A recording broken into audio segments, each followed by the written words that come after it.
Good evening, welcome to our October meeting. It is Monday, September 30th, and it is currently 6:31, and I am going to call the Northborough School Committee open meeting into session. Welcome on a Monday and in September for our October meeting. First on the agenda is audience sharing. Seeing no hands, we will move right along on our agenda. Our new business tonight, we have principal reports by Michelle Carr, and we have the Milliken Middle School School Improvement Plan and a cell phone update. So Principal Carr is going to tackle everything.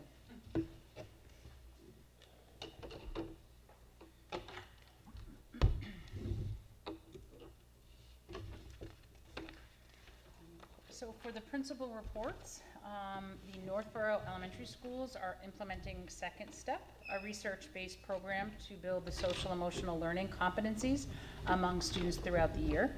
With October being Bullying Prevention Month, the learning activities will include helping students recognize bullying behaviors and identify how to report and to whom.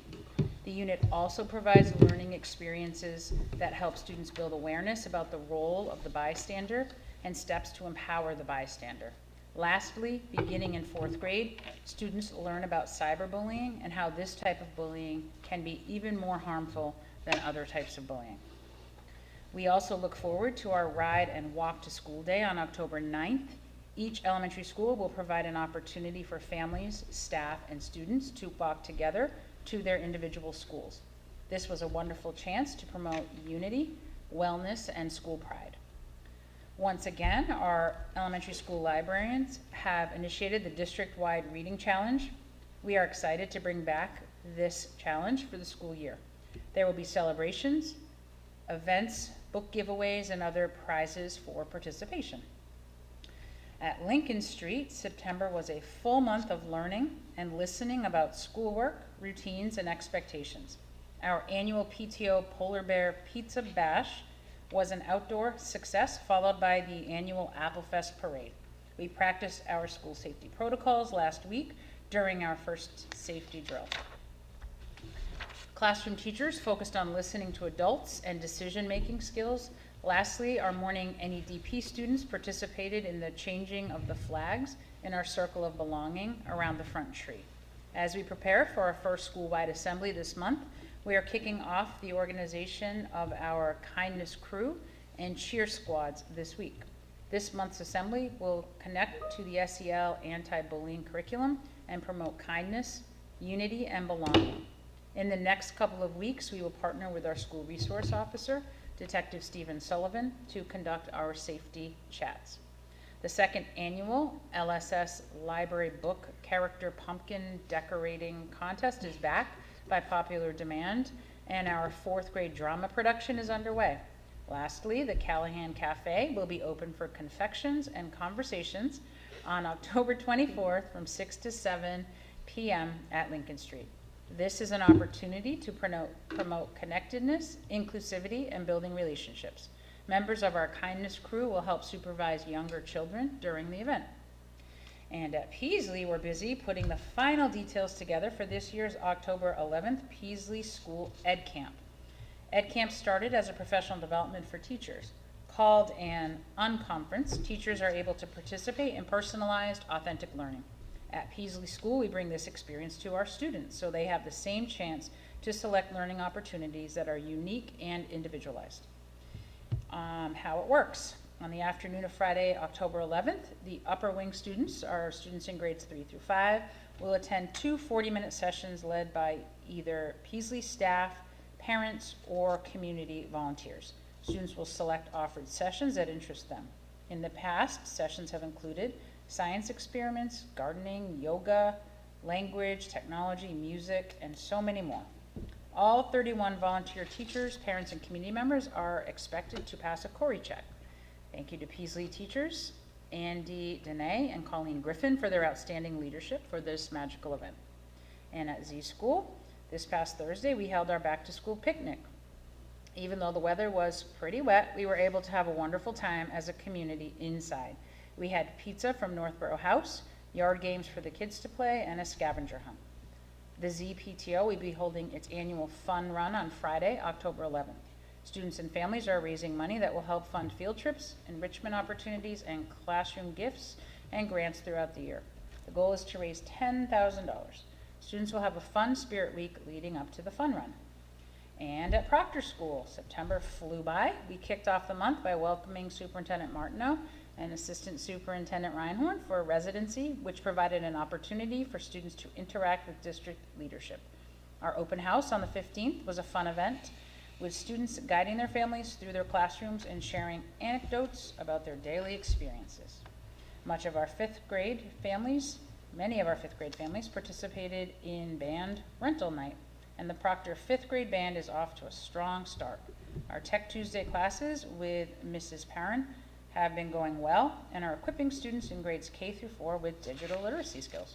Looking ahead, we're excited for our Proctor Path to Wellness Week, where we'll focus on health and wellness with daily themes that promote healthy and balanced learners. The week will begin this Friday with our Family Fun Friday evening event, which will include a picnic for dinner, music, crafts, and dancing. The week will also include our annual safety chats with Mrs. Mahoney and Detective Sullivan, walk to school day, and will conclude on October 11th with the annual fun run organized by the Proctor PTO. And finally, at Melican, we will begin implementation of EL education for our ELA curriculum on October 7th. Teachers have been involved in professional development and planning to prepare for the launch. Melican was declared an official 2023-24 Special Olympics Unified Champion School. From Special Olympics, quote, "The significance of being a unified champion school cannot be overstated. This designation showcases your school's dedication to embracing diversity, promoting equity, and empowering students to be change advocates. By promoting a platform for students with and without intellectual disabilities to collaborate in sports, education, and community engagement, you are creating a more accepting world that values every individual's unique contributions," end quote. And our unified bocce season starts at the end of this month. Our PTO is organizing its first Roadrunner Ultimate Challenge, a fun run and obstacle course that will be held the afternoon of October 18th during school hours. We will implement our Yonder Pouch program on October 21st to help students be more engaged, more social, and more focused. Our Caregiver Information Night is October 8th. School Resource Officer Stephen Sullivan will join the cell phone committee and administrators to share information and answer questions. We will also hold office hours with administrators to meet with caregivers who have additional questions or concerns. And finally, our caregiver teacher conferences will take place on October 22nd and 24th, and these will be early release days for our students.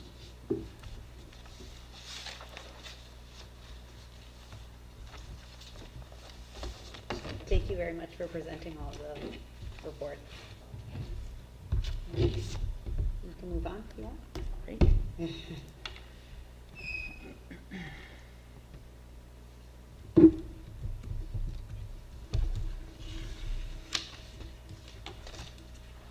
Okay, so I'm here to share our reauthoring of our school improvement plan for 2024 through 27. We have 4 goals that are aligned with 4 of the district's strategic objectives. So as a reminder, as part of a much larger organization, our mission is the same as the district's, and it is just here for reference. And to the right are the strategic objectives for the district. And again, our 4 goals are directly linked to those first 4 strategic objectives. We always like to look at who we are serving when we think about our school and improvement. And so I think it is important to consider what this looks like. One area of note to me is on the right side, the first language not English. That was 23.4% based on last year's enrollment data. And just for a little reference, 1 year prior to that, that number was 19.5%. And then 1 year prior to that, it was 20.9. So there's been a growth in terms of students whose first language is not English. And I do think that is important to consider as we are thinking about improvement. That's 23% of the entire student body? And then this next slide, and I'll get into all of the goals more specifically, but here they are just kind of quickly at a glance. And again, the next few slides will address each of these 4 goals. So our first goal is connected to the strategic objective, empowering learners, and our first goal is to identify and implement high-quality instructional resources and practices that engage all learners. So the first box to the left is a reference to Carnegie Mathematics. So this year is our 2nd year of implementation of Carnegie Mathematics. We continue to collaborate with Trotter in terms of refining pacing guides and looking at data. We also work with Trotter around professional development, and we have folks from Carnegie coming in to support the leadership team as we help with implementation, as well as to provide some coaching for our teachers. And then underneath that, our new ELA curriculum, which I mentioned a little bit earlier. This will be our 1st year of implementation, and we launch October 7th. This has been a process in terms of examining curriculum and working very closely with district leadership as well as Trotter. We will be implementing EL education for our ELA curriculum. And again, there's been a lot of collaboration and will continue to be with Trotter. We have a curriculum implementation council that will be meeting throughout this year with folks on that committee from both Trotter and Melican, as well as district folks, to make sure that we are implementing with fidelity. There will be ongoing professional development throughout the year to help our teachers. And then the upper right, we will be examining science curricular resources. There's a committee that is working again with folks from Trotter and Melican and from the central office team to examine resources as the shift to phenomenon-based instruction is underway. So that is a process as well. And then directly beneath that, we are focusing on the new comprehensive health and physical education standards. Again, there's a committee in place across all 10 schools as we analyze what we are doing now, and we consider resources and understand the implications for those new standards. The second goal is connected to the district objective, equity of opportunity, and the goal is to create and cultivate inclusive classrooms by providing equal access to high quality instructional practices and rigorous curriculum resources, while also fostering a whole school community where students and caregivers' sense of belonging is paramount. So all the way to the left is, those are some photos of our staff involved in professional development. And at the beginning of the year, Phil Fogelman and Danica Mansco-Brown provided some professional development to all of our staff, focusing specifically on belonging. And we will be engaging in that work and working on inclusive practices throughout the year. And then the middle block there is about student leadership. And our World of Difference peer leaders has shifted to the Change Makers for Good. It's similar in terms of what the students will be doing. Our training for students is coming soon. What we like about this and what we liked about World of Difference peer leaders is that it really empowers students to take charge of difficult conversations, to consider different forms of biases, and to really lead that work. And so we're excited to continue with that. And again, we have been working with Trotter and Algonquin on this initiative. And then all the way to the right, there's a slide about planning. And we will be focusing on the instructional core as we're looking at high quality instructional practices, making sure that all students have access and that all students have a sense of belonging. And then our third school improvement goal is connected to healthy and balanced learners. The goal is to integrate health and wellness consistently across school settings. So the first quadrant is there's some photos of self the Social Emotional Learning Foundations class that we have. This is our 3rd year of implementation of that class, the 2nd year that all students in the school receive a class each week.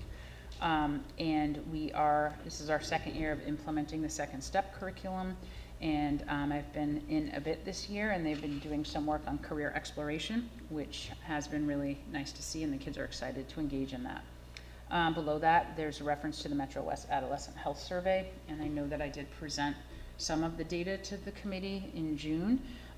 We have plans to work as a whole school to really dig deeper into the data to understand the implications for our work with students. And then the comprehensive health and physical education standards are listed again because they do address health and wellness.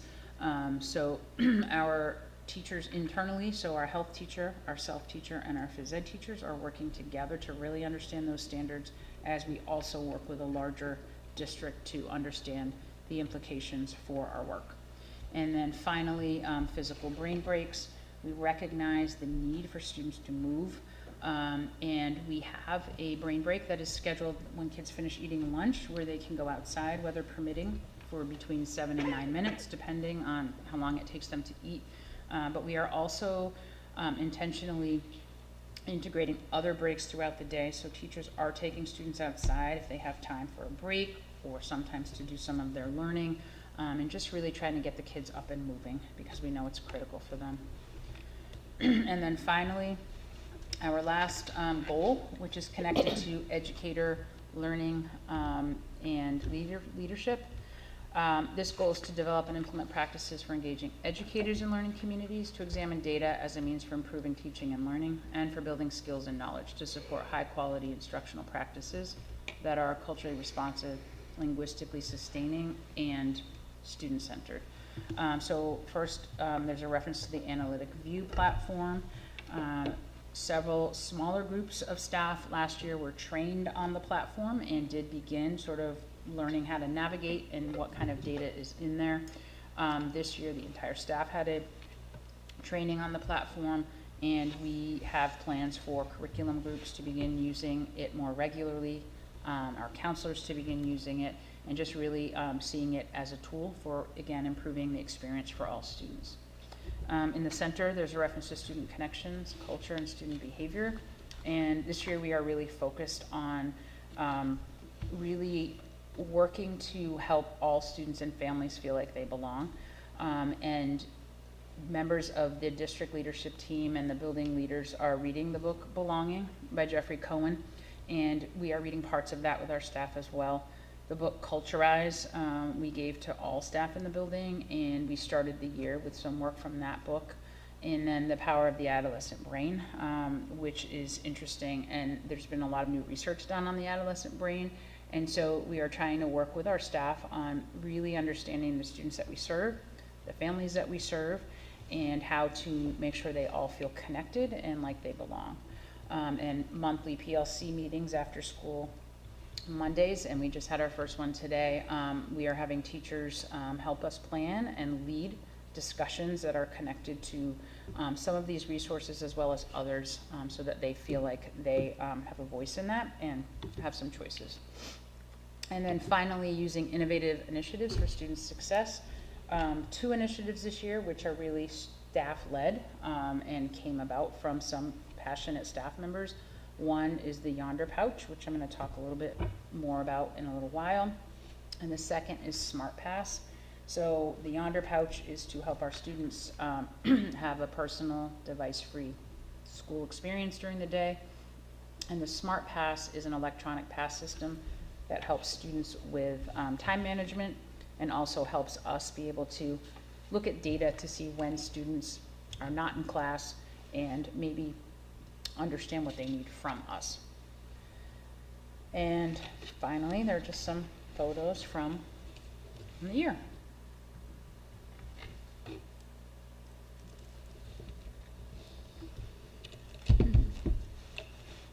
Great, thank you so much. You're welcome.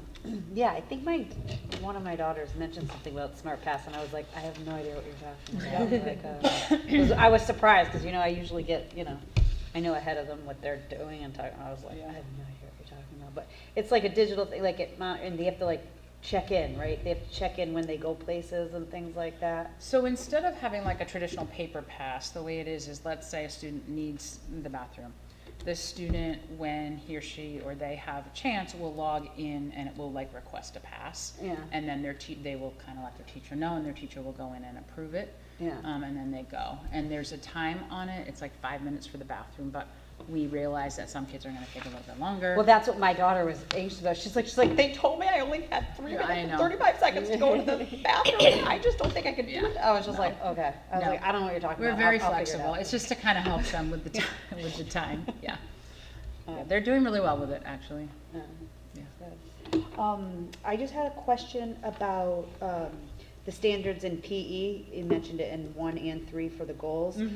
So within that, is it going to be looking into, I'm assuming, like the safety of and the curriculum of the PE? Okay, so that was one of our speakers last week mentioned it, and so I'm just curious if that was along those lines. Yeah, it's a comprehensive look at sort of what we're doing currently, and then looking at the new standards and seeing where maybe we're already meeting the mark, but really looking at opportunities to do things differently. So And is this like a year-long, you think it's gonna be like a year-long plan to like, this year figure things out and then implementation like next year, things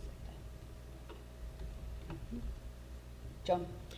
Thank you for all the pictures, which really speak 1,000 words when you see all the staff and the students being engaged and cooperative and planning and everything, so thank you very much. I just had 2 questions on the first goal. Carnegie Math is in your 2nd year. Yes. Did you have to make any adaptations from the first year that you saw that had to make it more effective in the 2nd year? Or did everything go smoothly the first year? Nothing went perfectly the first year. I think the expectation is that it takes a few years to really work out some of the kinks. I think we had a lot of successes last year, but I think we also learned a lot. So I think one of the things to focus on when you're implementing is the pacing. And so I think until teachers sort of go through something, it's hard to know exactly how long things are going to take. We were able to get through the curriculum last year, which was a goal of ours. But I think that now we're able to look and say, well, maybe we don't need to spend quite as much time on X or Y. We really should be spending a little bit more time on Z, because that's where our students need more focus.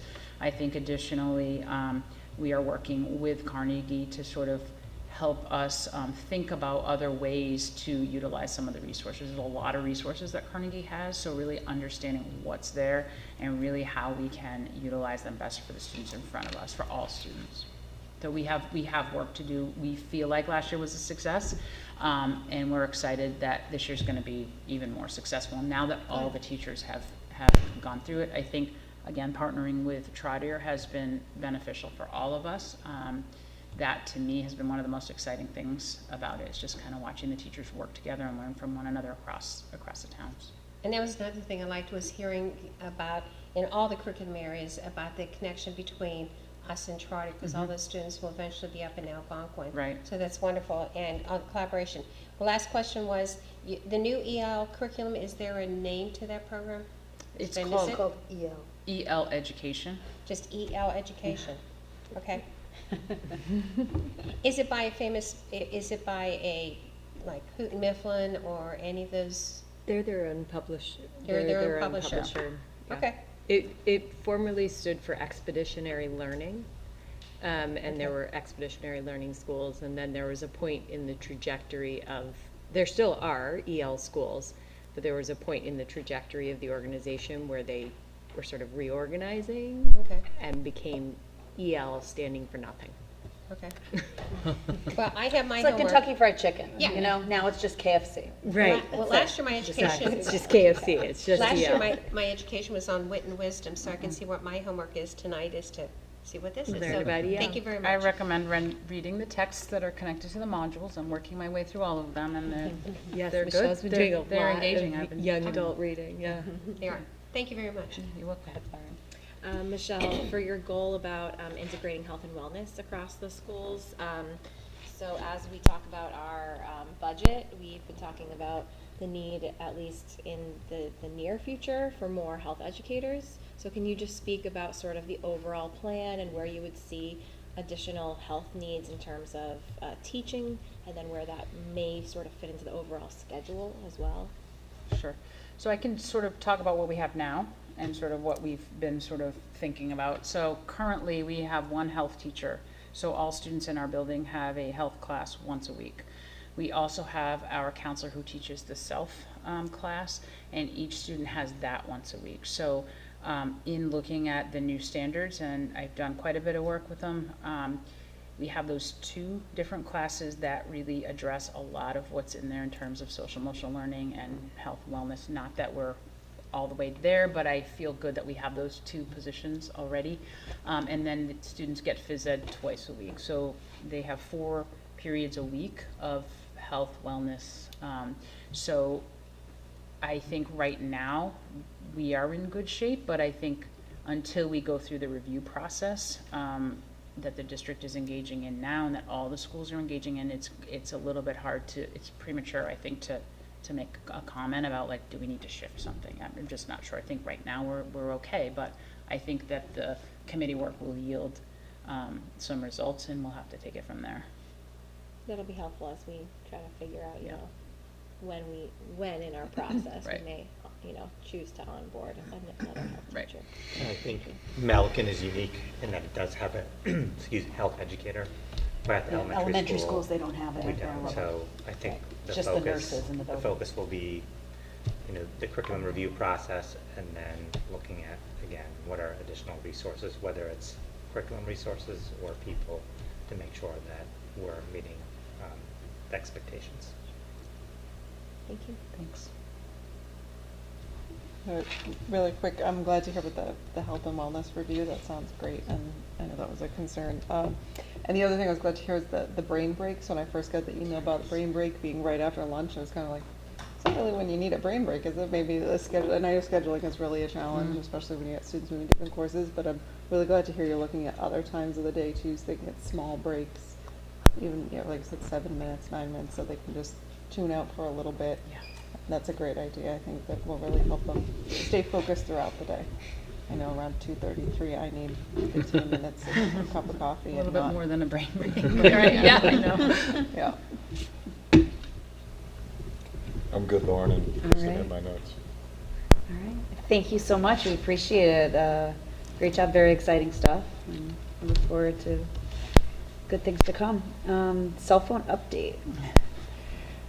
So I know in the packet, there's a copy of the communication that went out to families on September 20th. So we did communicate with families over the summer about the upcoming launch of the Yonder Pouch program, and then it's been a couple of other emails, but we sent out a larger communication on September 20th to sort of explain a bit more about the implementation plan. So we are launching, so we are going to be using the pouches beginning October 21st. And we decided that we would have a caregiver information night, and we're going to do that on October 8th. We are involving School Resource Officer Detective Sullivan, because the questions that I've had so far really do relate to safety. So I think it'll be important to have him there. So we will be planning with him over the next week or so for what that presentation is going to look like, because we're about a week away from that. We have spoken with him, so we have a sense for that. So after that, we're holding office hours so that folks can come in and meet with the assistant principal and me if they have questions or concerns. Those are during the day. We've scheduled a couple of meetings in the evenings, and we're going to open up a time for that as well. So families who may not be able to make it to the caregiver info night could schedule a time with us individually if they want to do that. So from there, we will have student training and practice, and then we will launch. Our staff has had some training, but this coming Monday, we're going to do a training with them. So we have a few logistics to still work out, but we think we're in pretty good shape in terms of implementation, and you know, we're certainly open to feedback as we go, but we're excited. I think we started the year being pretty firm to what our expectation is anyway in our handbook, which is that connected devices are put away during school hours. So we've kind of laid the groundwork with students, I think. We've been addressing that as we've gone. So I think this will be less of a shift for them. but, you know, it's still gonna be a change for them, and we know that some families are nervous about it, so we wanna hear from them and work with them and talk with them. We did bring a sample. I brought a sample if anyone wants to try it out. So this is the actual pouch. You can cut it open in case of an emergency. I actually have one in the office that I was using. I hated to waste it. But I might have cut two by mistake because I didn't realize I had the wrong one. But anyway, I won't do any more. Because we want to be able to really speak to, like, in the case of an emergency, you can get into these. But anyway, so this will be mounted, and I'll pass this around, and as kids walk by, oh boy, you do have to practice it a little bit, but it's a magnet, and it does click open, and when they're mounted, they're a lot easier to use. So kids will be dismissed. We'll have a staggered dismissal.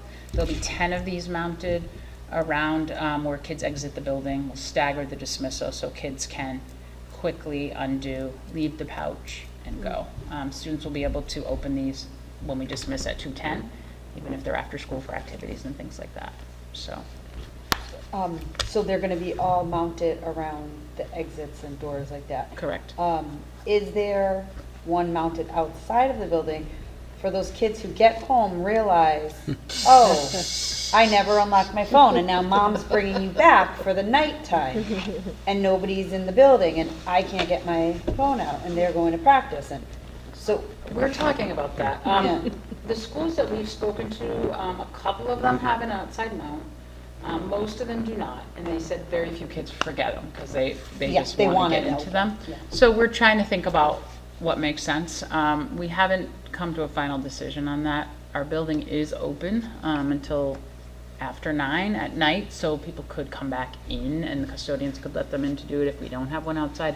We're not sure yet. We want to just think about where exactly we need them, and then do we have an extra one that we want to put outside. So we're still working on that, but it's a good question.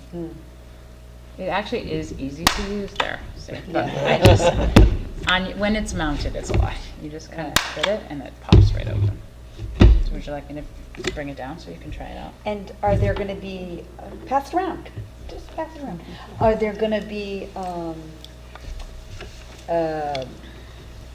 are they gonna be cleaned or sanitized, the pouches, periodically? Yes, and we have talked with Mary Ellen Duggan about that. And so, yes, we are going to be figuring out how to best launder them. They do launder. We've talked with people about kind of other schools, what they do. But yes, we will be doing that. You kind of have to, Well, once you know how to do it. that's just it. That's why You we know. need the training. Well, it's not mounted, that's what you're it's not I'll be mounted. your mouth. No, I think it's the other side. Oh, this has to go. Yeah, now hit it. Like, hit it? Hey, Oh, hey. yeah, you give it a good whack, yeah. See that? Oh, this is great. This is demo. Can you do my mouth? Sure. Watch Have out, you Joan. decided how Put some often- safety glasses on. So, yeah, so do these are owned by a student, like checked out for the school No. year? No, it's day by day. Yeah, we are going to, they're gonna take one on their way into school and they're gonna leave it on their way out. Yeah, so highly likely that they're gonna be motivated to return them to you and get their phones back. Yeah, yeah. So a follow-up question is, given all of the massive amount of recent feedback, I guess mostly the last 18 months as this has gone kind of into schools in the United States, the feedback seems overwhelmingly positive, and often positive from the students' perspective, right? Where like they're the ones actually realizing like, oh, I was captured and now I'm here. What is, what do you have any anticipation of folks who are just going to not want this, period? And how do we get those folks incentivized to then kind of participate? So I think a couple things. Again, I think it's been helpful for us to have a couple schools that we've really spoken a lot to, Yeah. who went through this last year. Yeah. And by and large, people will do it. Yeah. Kids want to be like everybody else, and they will follow along and do it. I think the schools that we've seen implement and have met with that are larger than ours or our size, it's a little bit harder to make sure they're all doing it. But I think we have a plan with enough people to kind of help the kids. As they're coming in now, we're having them put them away anyway. And if Yeah, they're yeah, out, yeah. we're taking them. So I kind of feel like they're starting to get like, all right, just put it away and lock it up. But I think, you know, you make a good point. I think what I'm thinking about trust are everybody. families who really are going to be against it for safety, and I think that's Yeah. one of the concerns. So there is an option for a Velcro pouch. So if a student has diabetes, for example, and needs their phone to help monitor that, in extreme cases of extreme anxiety or family issues or whatever, kids would have a Velcro pouch, and they would need to come down to the guidance area to access their phone. But Okay. I think that might be a On little. retrieval, the pouch is very easy to open, but otherwise you're still checking this thing into a space and it's not with you. It's with them. See, that's Oh, the it is with key. them. Yeah, Okay. kids, that's one of the things that kids have a hard time with is actually physically giving it up. Yeah, yeah. So the nice thing about this is they put it in the pouch, they snap it shut, and it goes in their bag with Yeah, them. they still have it. They It's- still yeah, have it. yeah. They can put it on airplane mode, which allows families to track them. Okay. So that's another layer where some people are like, how will I know if my kid's where he's supposed to be? And again. Yeah, I was also thinking of this from the parent side, who might Yeah. be resistant to it, so. Yeah.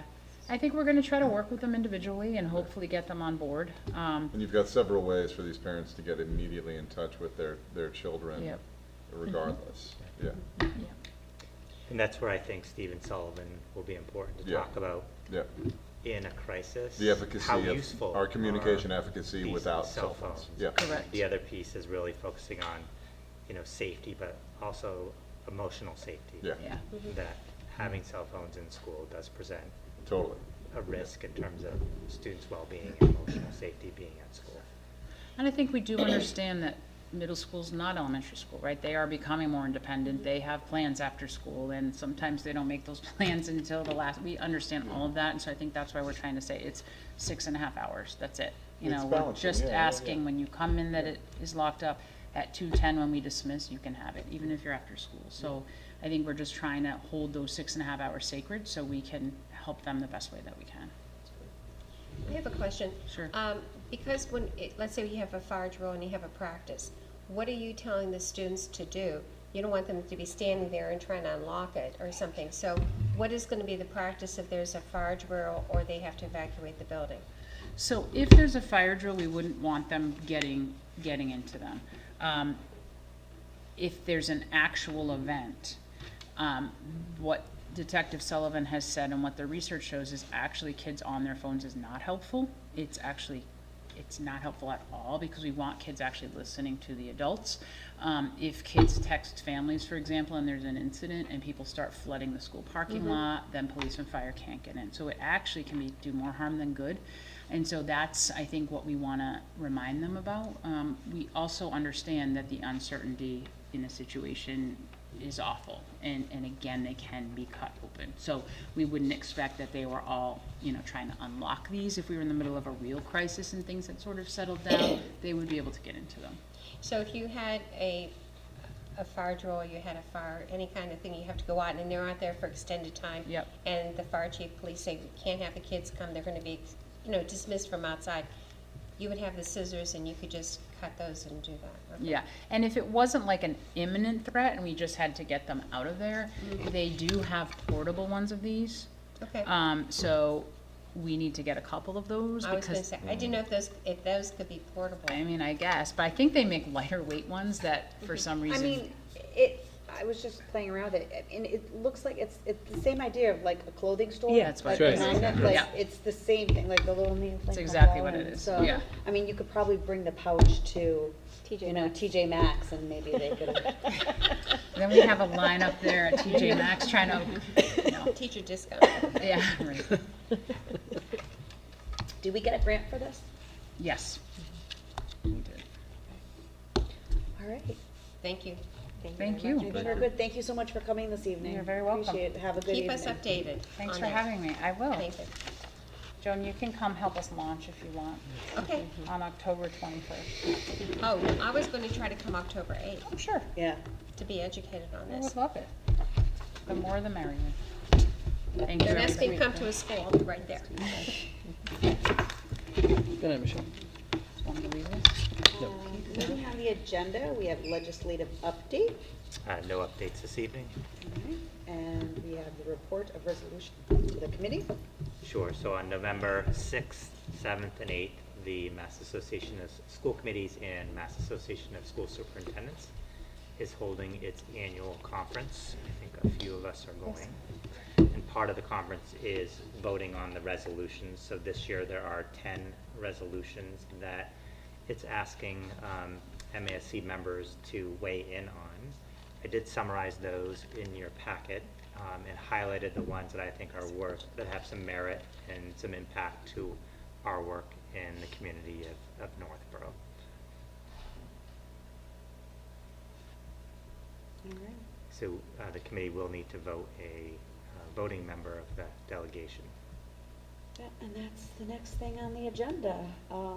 I nominate Kristen because she did such a great job as the delegate last Second. year. Oh, look at that. Second. Thank you for taking that on, Kristen.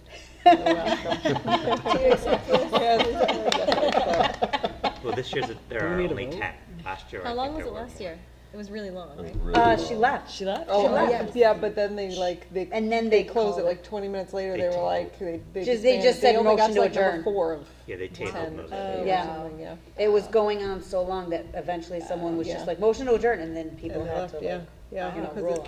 it started at 3, and by that, what did we leave? I left at like 6:30. Oh my God. And then, yeah, it was like 6:45, people were like, we're hungry, like, and they were, This is literally crazy. had passed one failed, and then they were on like a third one that they were arguing about for hours. Well, I could see resolution number 1 on the MCAS test, that could be a lot of discussion. It's already on, the TV. I feel like, So- wasn't It's that on the talked about ballot. last year So too? I'd say it's So it's right also now. on the ballot for November.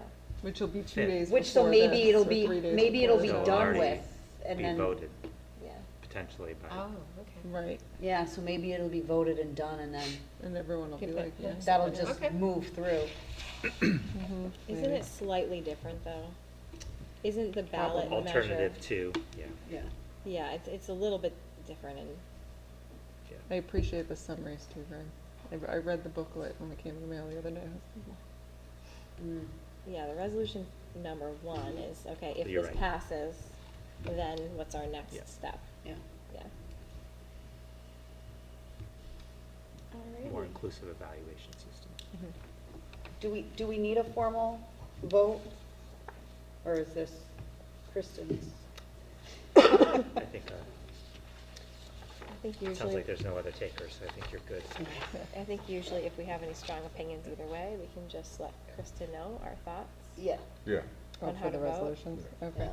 But you essentially hold the, Oh, okay. hold the voting rights. Okay. Thank you, Kristen, for thank you. volunteering to do that. We appreciate Do it. we have to take a vote because there is a motion? Sure, yes. I mean, it doesn't hurt to vote. Yeah. Okay. All in favor for Kristen being our delegate our voting delegate at the MASC Joint Conference 2024 in Hyannis, November 8th. Oh, it's unanimous. Great. I was supposed to vote, so I just thought I would. Thank you so much. All right, moving right along, food service nutrition. Keith?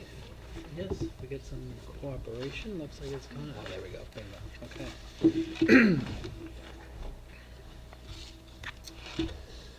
So I do have a couple of slides for everyone this evening. Do want to thank Kyle, our food services manager, and his team. They did make progress in recruiting 5 new cafeteria workers to our team over the summer, which made us more ready than ever for the start of the school year, which definitely started us off on a good foot. So with that ability to be almost fully staffed, we did have the luxury of a smoother start to the school year versus scrambling to cover and have those types of things.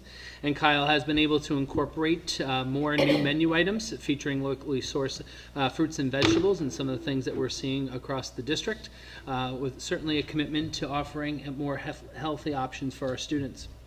I was able to tour each of the kitchens with Kyle right at the start of the school year.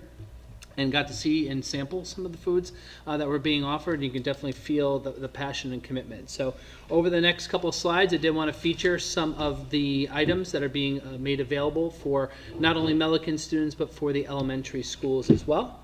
And the first here, as you'll see up on the screen, is different types of Nutri-Grain bars coupled with locally sourced fruits and graham crackers and, of course, some milk.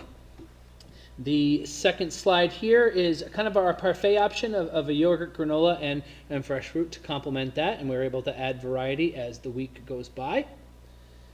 The next option is some healthier cereal options that have been made available, and governmentally sourced oranges and yogurt to complement the breakfast option.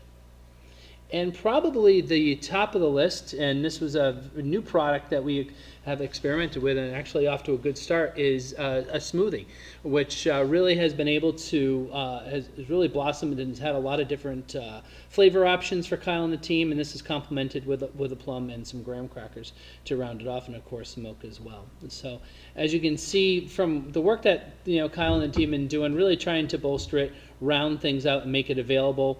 Overall, the breakfast program is off to a little bit of a slow start, but as now that buses are stabilizing, things have come into shape, the past week has been pretty decent. So we are seeing that improve over the last a couple of days. So I can stop there. Does anyone have any questions about some of the offerings that they're seeing? Lauren. Can you, again, just clarify which schools have access to the breakfast program? All of them. They do. All schools have access to the breakfast program. We're probably seeing the most participation right now.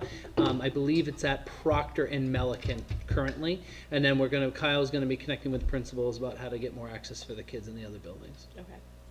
And then I know last year we had conversations about Pop-Tarts. Yes. No more. No more Pop-Tarts? All for gone. breakfast? Okay, great. That's Great. it. I love a good Pop-Tart. I love it. Who doesn't, so right? disappointed. Who doesn't? No. Okay, wonderful. And then last year we had talked also about students who come late to school, Yes. who do need that nutrition, and sort of what the process is there. And that's what's good, because a lot of these can be customized into baggies and then taken into the classroom for students to consume. So that's done on a case-by-case basis, but the kitchen staff is available to make that happen. I have Sure. a question, and this is just a follow-up from last year from Kelly's.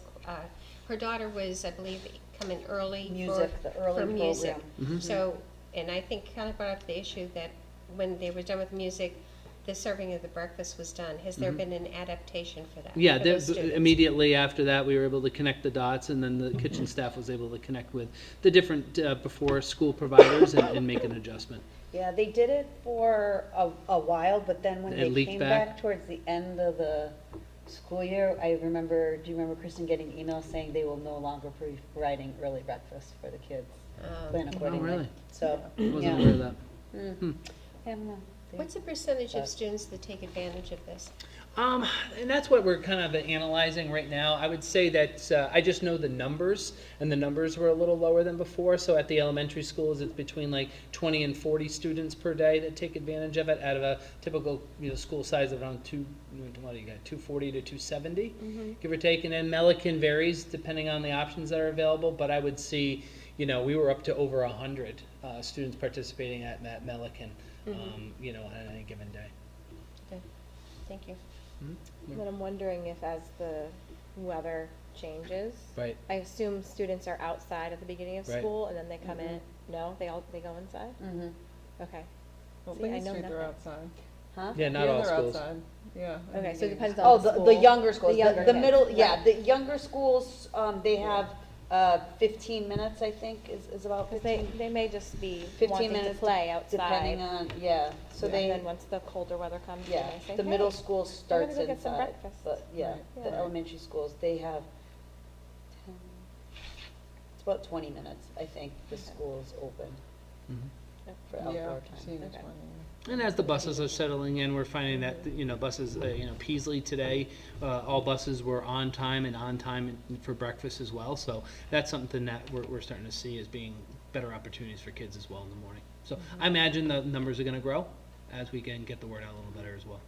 And staffing for oversight in the cafeterias, is that a duty that teachers have? Teachers have, it'd be part of their morning recess duty, Okay. correct? Yeah. Great, thank you. Yep.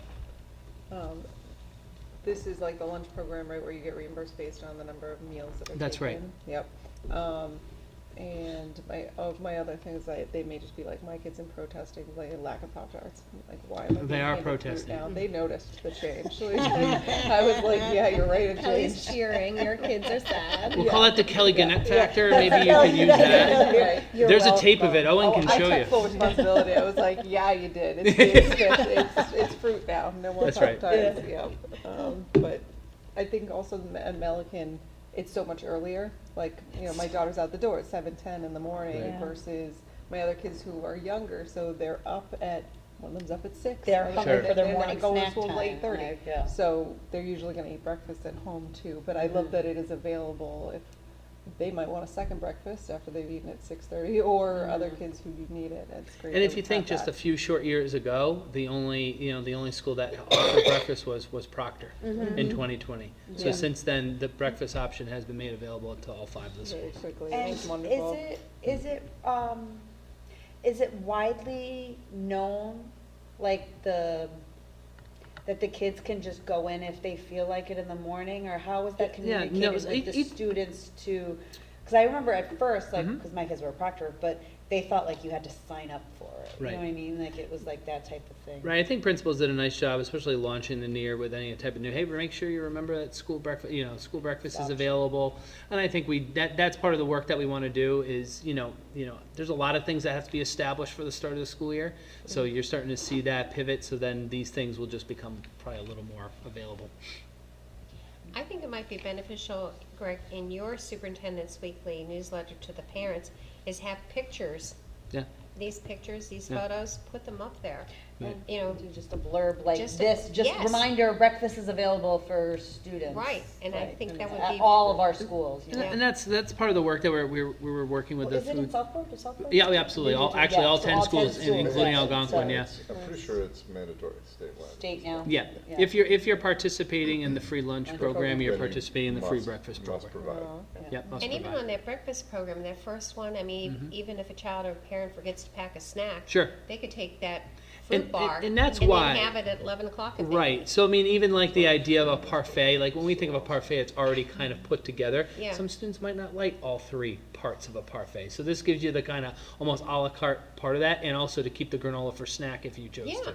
So definitely. yeah, that's kind of like the nice variation that is being built, is that the functionality of what's being offered, yeah. Wonderful, wonderful opportunity. Yeah, it's been great. And the other thing I think we want to feature going forward is any type of new menu item, taking a spotlight, whether it's in the principal's weekly update or Greg's, really trying to get that word out of different things that we're going to be, experimenting with and trying to get out for the families to see at a time. You know, I never followed up with my daughter. Something like, it's called like Big Daddy Pizza or something like Yeah, that? it's a variety that we're trying, Oh, yeah. okay. Yeah, she was just like, I'm getting pizza. It's Big Daddy Pizza. Or Big whatever. Daddy. I was just like, I don't know what that means. I forgot to Neither ask do her. I, and I'd rather not know. I just- I forgot to ask her what it was. How was it? Like, Yep. She was very intrigued by it, just by the name of it alone. So the other aspect I wanted to bring up this evening is just kind of over the conversations that we've had, and knowing that like at last year's MASC conference, there were some third-party vendors available for the committee members to kind of review and taking a peek at. And I did want to just to share that we are exploring that as an option for the district, to take kind of what we're doing now and really build some of that enhancement.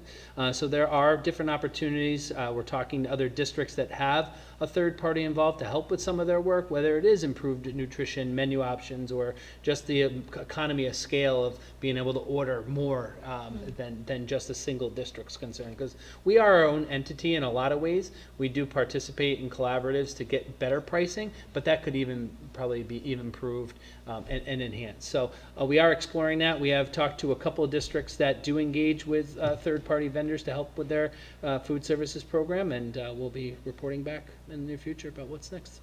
And you had the food study group last year. Mhm. Have you reconvened this year at all? Not yet. I think I'm going to do a little bit around. I gave Kyle the opportunity to get these new staff members up and running, Okay. and then we are going to be having another meeting to share some of the things we've shared this evening, as well as what's planned for what's next. And was there positive feedback from the committee with changes that you've made so far, or are Yeah. they still? Oh, required? 'Cause I know absolutely. some of the dietary, you Yep. know, the vegetarian weeks or not weeks. You know, some of the meetings were more deep than others, right? Yeah. We were able to really burrow down into some of the regulations, and what I think really came from it was the idea that we got to do a better job of getting the word out about what we are offering, what is part of the menus, what are the things we're exploring, and how to do that. So off of whether it's in Greg's message or the principal's message or different type of marketing ideas, really stood out from that committee, and many people didn't even know we had breakfast, and they were on the group. So like that speaks to what more added communication needed to be done. Adding on to the communication, there was apparently a spicy chicken at Melican the other day that my daughter loved, and now she tells me she loves all things spicy, and I need the recipe. She tried to buy paprika the other day, and I was like, you won't eat my salsa chicken. Like, what? So I don't know what that spicy chicken was, but I need to know. No, I do want to give Brian Lawrence, he's our kitchen manager at Melican credit. He is exploring, like, making sure the salt content remains very low, but then adding some of those flavors. Because as we know, salt is usually the first thing that comes to help, but he is really trying to do that type of exploration. He's been successful, not with all of them, but many of them have taken off. So Yeah, no. it's doing a good appreciate his job, efforts and his obviously. creativity. Okay. All right. Thank you. On to the fun stuff. What do you mean? Transportation. Even better. Yeah. The more fun. even more. It goes better. It just keeps getting better and better tonight, you know? It's Greg, one do you great want to take thing the lead after and the I'll next. follow? Yeah, so. Oh, wait, pause. Sorry. I'm noticing for the official delegate form, we need to name an alternative. I'm going to the conference, so if it's the will of the committee, I'll be I move to name. the Kelly Gwinnett alternative. The alternative. Yeah. Second.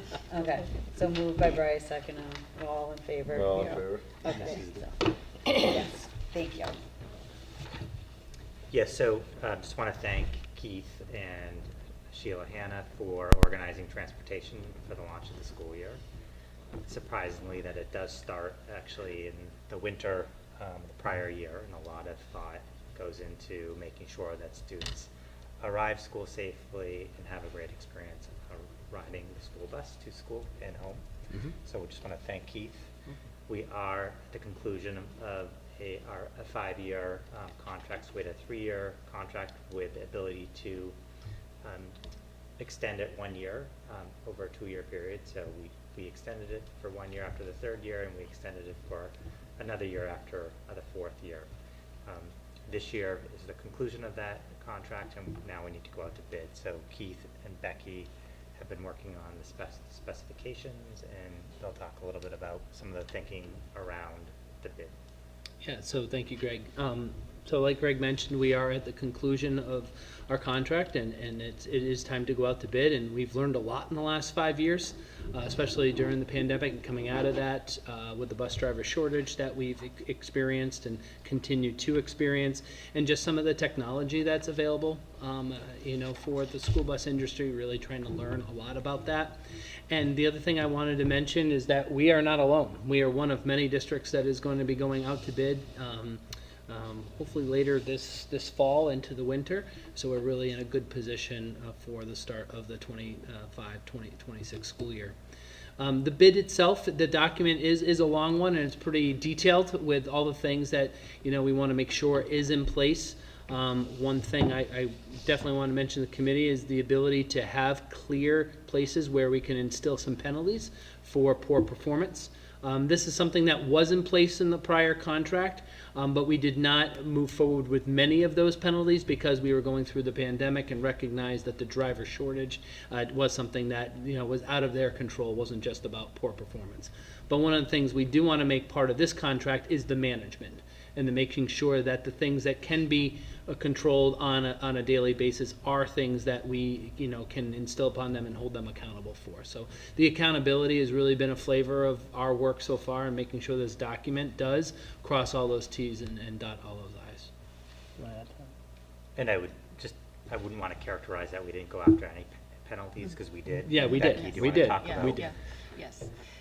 We actually did send a letter to NRT at the time because there were we had documented a number of instances. Keith and Sheila do a great job in terms of having a tracking spreadsheet on a daily basis.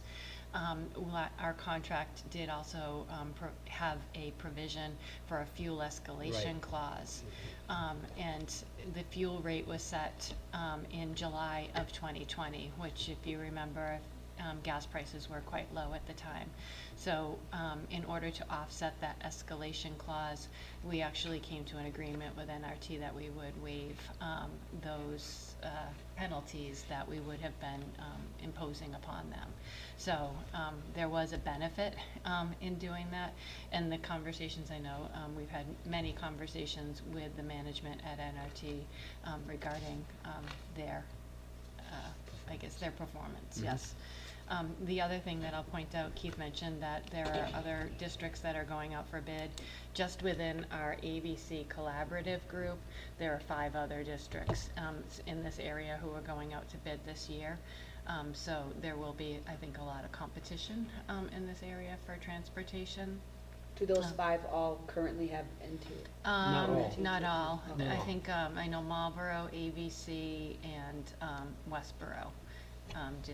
So, So it's Framingham. and Framingham will Yeah. be going out too as well. So one of our thoughts is that to get this out early, so that we're, we have the most options moving forward. So our goal is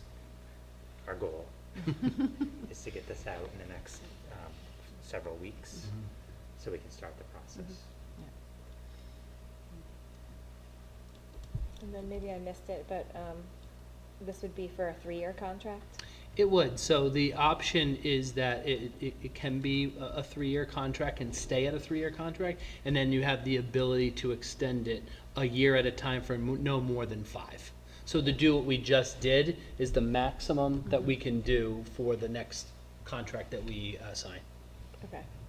So, and apologies if you said this, No but I problem. think I was reading something here while you were saying something.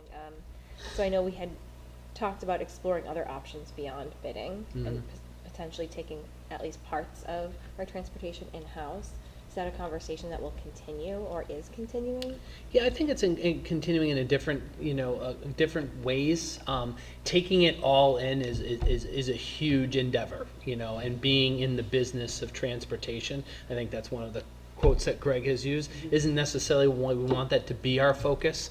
And then obviously worrying about the infrastructure of where and how and all that type of stuff. But I think we have had a very active role with route development. And how things operate, which is important. And it's going to be interesting to see how the bids come back in relation to that type of work. I see us still continuing that, but how do we really get that partnership with the new company on how we do that? Because it is imperative. No matter what I put on paper or into the software, what the driver does is really what matters. And there's a disconnect there. So sometimes I'll lay out a route and we'll have it all set. They'll give the thumbs up, and then it's different than what people are experiencing. And that's been a source of frustration. People say you're going to have one type of experience and it winds up being another. So I want this bid to really dovetail that, so we're not having that disconnect, as an example. So we are connecting with other districts who do have, a transportation department. So Concord is one, Concord, Carlisle. It will take us about 3 years. Yep. To really, if that is a direction we think we need to move in, 3 years. We're also looking at our special education in-district transportation. Currently, that is contracted out through ABC. So that is a much smaller set of transportation vehicles we need. They're not full buses, they're vans. So we're looking at that as kind of a proof of concept. And I think over time, that would save us a significant amount of money, and also improve quality of transportation for our special ed students who require transportation. Okay, thank you. I think we had talked in the past right, that another way to do proof of concept or to start small is to get maybe a vehicle or a couple vehicles to do field trips, sports teams, other things. Is that something that's still being Well, looked at? the in-district transportation, if we did take that in-house, we'd be able to use the vans for other purposes. So after school, for sporting events, You would certainly during the find- school day. Find other areas of Field spend trips. that could be mitigated. Yeah. Yeah. Yeah. Well, I was just gonna say, yeah, something very similar, I think, thinking about carving this out bit by bit is a wise way to look at it. You know, going from 0 to we own our own transportation company, that's, Yeah. like, yeah, 3 years, even 3 years sounds somewhat ambitious to me, but a good target. Yeah. Or at least a target to have of improving our infrastructure and the things that we can do ourselves, so, And the question is it the right, we need to be prepared. yeah. So we need to study it and then ask the question, is it the right move for the community in Northborough? Yeah, because it's employees, it's payroll taxes, not payroll taxes, but it's benefits and, it is, yeah. It's kind of transportation-ish, so I'm gonna bring it up. Is ridership up this year? Because it Actually- seems like carpool is down. Yeah, no, and that's the Like- anecdotal, I'm hearing the same thing, Kelly. We just asked NRT to collect the first round of ridership data. You gotta give it a couple weeks to kind of settle in. Yeah. I know I've said that like 5 times during this meeting, but really it is at that pivotal point where, we did ask NRT, they started collecting some of the ridership information today. We're gonna have schools validate that and then get some good information out. So, overall, I would say anecdotally, I would agree that Yeah. ridership does seem to be up. Yeah. And I do have a couple of full buses that I've had to take some stops away because they are full. They are which full. Yeah, wasn't that's- expected. So, yeah. so there's a couple of different anecdotal type things, but I don't have hard data yet. And we don't really, unless you have a clipboard and you're counting kids, there's no other way for me to get that. That's one of the hopes of the new bid is we do utilize some technology so I know I can get Yeah, some like a daily. little swipey pad. You got it. type That was things, my like, next question. You know, Unlock your that would be a phone, good thing swipe. for like, Kids all swipe their IDs when they get on the bus, Yep. so you know exactly who's on the bus, what time they got on the That- bus. that's they right. swipe off. And it's a safety feature as well, Yeah. and the technology is available. It just needs to be incorporated, into a system that would work. Well, one thing that I learned at the NASC conference last year is in Worcester, how they do their things is even like the tablets for Turn by GPS turn. type thing, turn by turn. They get their routes, they've got their things, it clicks, and it's telling you where to go, and it's like you stay on track. And that's going to be a non-negotiable for the Like new that- contract. yeah, I mean, that those- seems just like- it's there, Yeah. and mean- some of the, And then your substitute drivers don't have to be doing Exactly. this while they're driving, exactly. And once again, a safety, Yeah, missing a turn and then backtracking and. and that's what happens. And then they're trying to get directions over a two-way radio, and it's be much different just to say you. And- went and the wrong. kids are Or the- yelling Or in the the- kids. And the kids are in the background being like, The oh, kids are my house is back The there. kids are the best GPS that we have, to be You honest missed a with you. turn. Beats Google Maps any day of the week. Yep. My kids knew at 3 when my mom missed the turn to Target. Like, they knew it. They told her. Like, Gaga got lost. But I do want to, one more general comment, even start from the beginning of the school year, and I have felt this way ever since, I've been responsible for this. I get great feedback from families. It's not just all about complaints. It's about, hey, here's a suggestion. I noticed this. Do you mind exploring that? Hey, I'd be willing to combine my stop. I know I can't have door-to-door service, but me and neighbors, we're going to get together and we're going to rotate our stop in a neighborhood. I get that, more times than we talk about, and I think it's important to note that it is a good partnership with families. And I sometimes reach out to groups of, families and say, hey, listen, what's going to work best for you guys? I don't care where the bus stops. It just can't stop 4 times. It's got to stop once. So what's the best? And they rotate. So there's some really good strategies out there, but we really need a good partnership between us, the bus company, and families. So the only thing I would add is that we do have a great cadre of bus drivers. We do. When we switched to NRT from a prior vendor, a lot of the bus drivers went to the new vendor. Yep. They're long-standing drivers. They care about our kids. So part of the bid really is about giving the bus drivers the tools so they can do their job well. Again, what are those tools? It's turn by turn. Yep. It's live video feed. So we can support back at the office what's happening on buses and making sure kids are following the rules. So it's also about making sure our bus drivers can do their jobs well, because it is a very difficult job. I rode the bus for a field trip. That was in town. That was a field trip. That was fun. All right, if we are all set, we will move on to approval of grants and donations. Thank you so much. Welcome.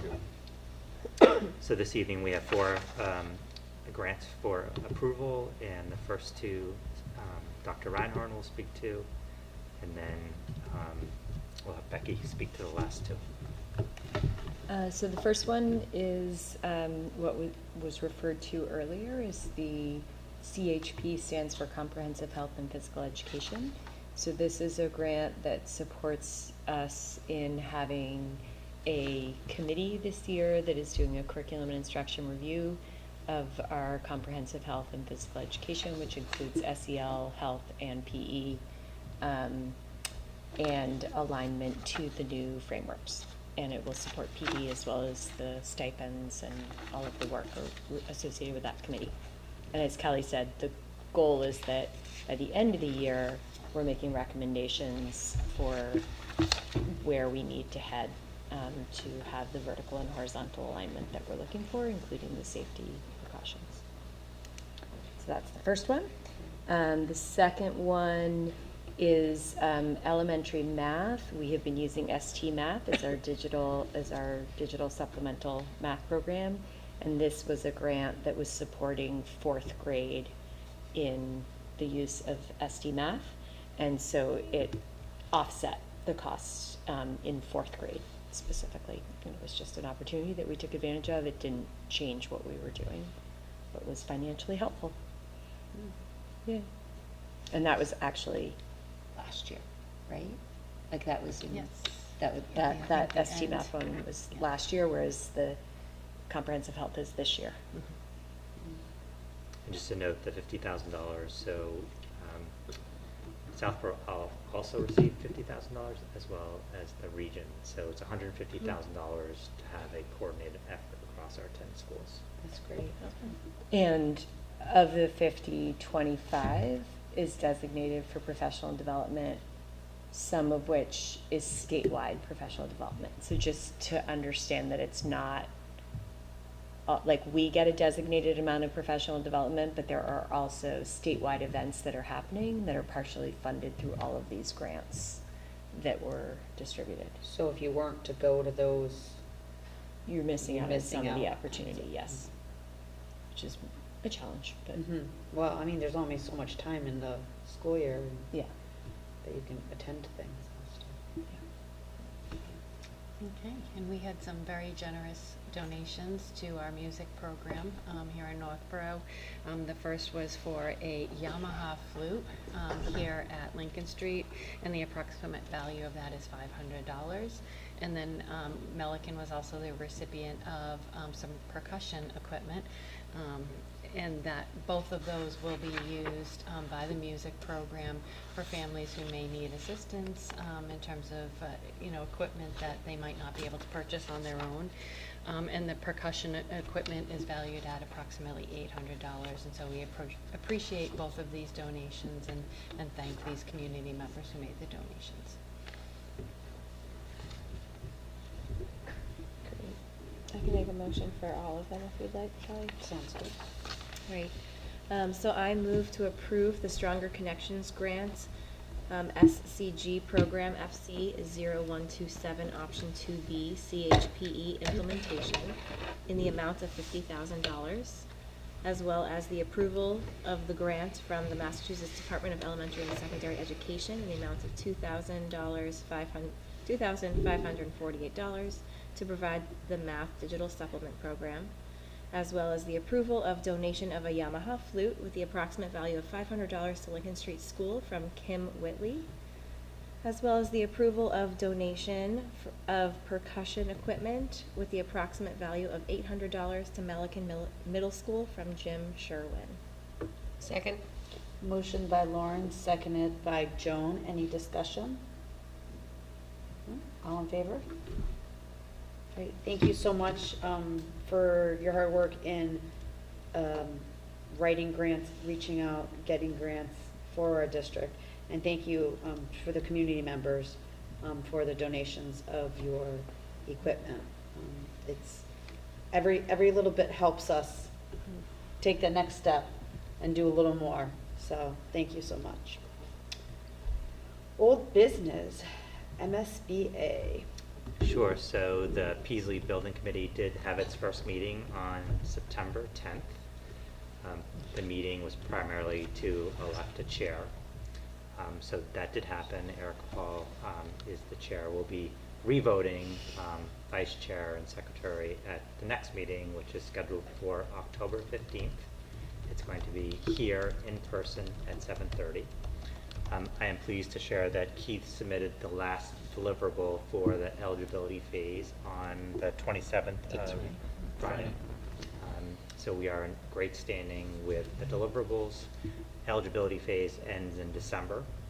We will be meeting with the MSBA board, most likely in January, to be hopefully invited into the feasibility phase, where I would characterize that as the real work starts.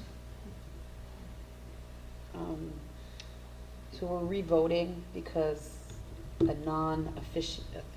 Ex officio, yes. An ex officio member made the motions. We didn't realize, made the motions and seconds. So we have to revote the vice chair and the secretary. But initially I was voted for secretary. So I thought it would be good to have some school representation on the board.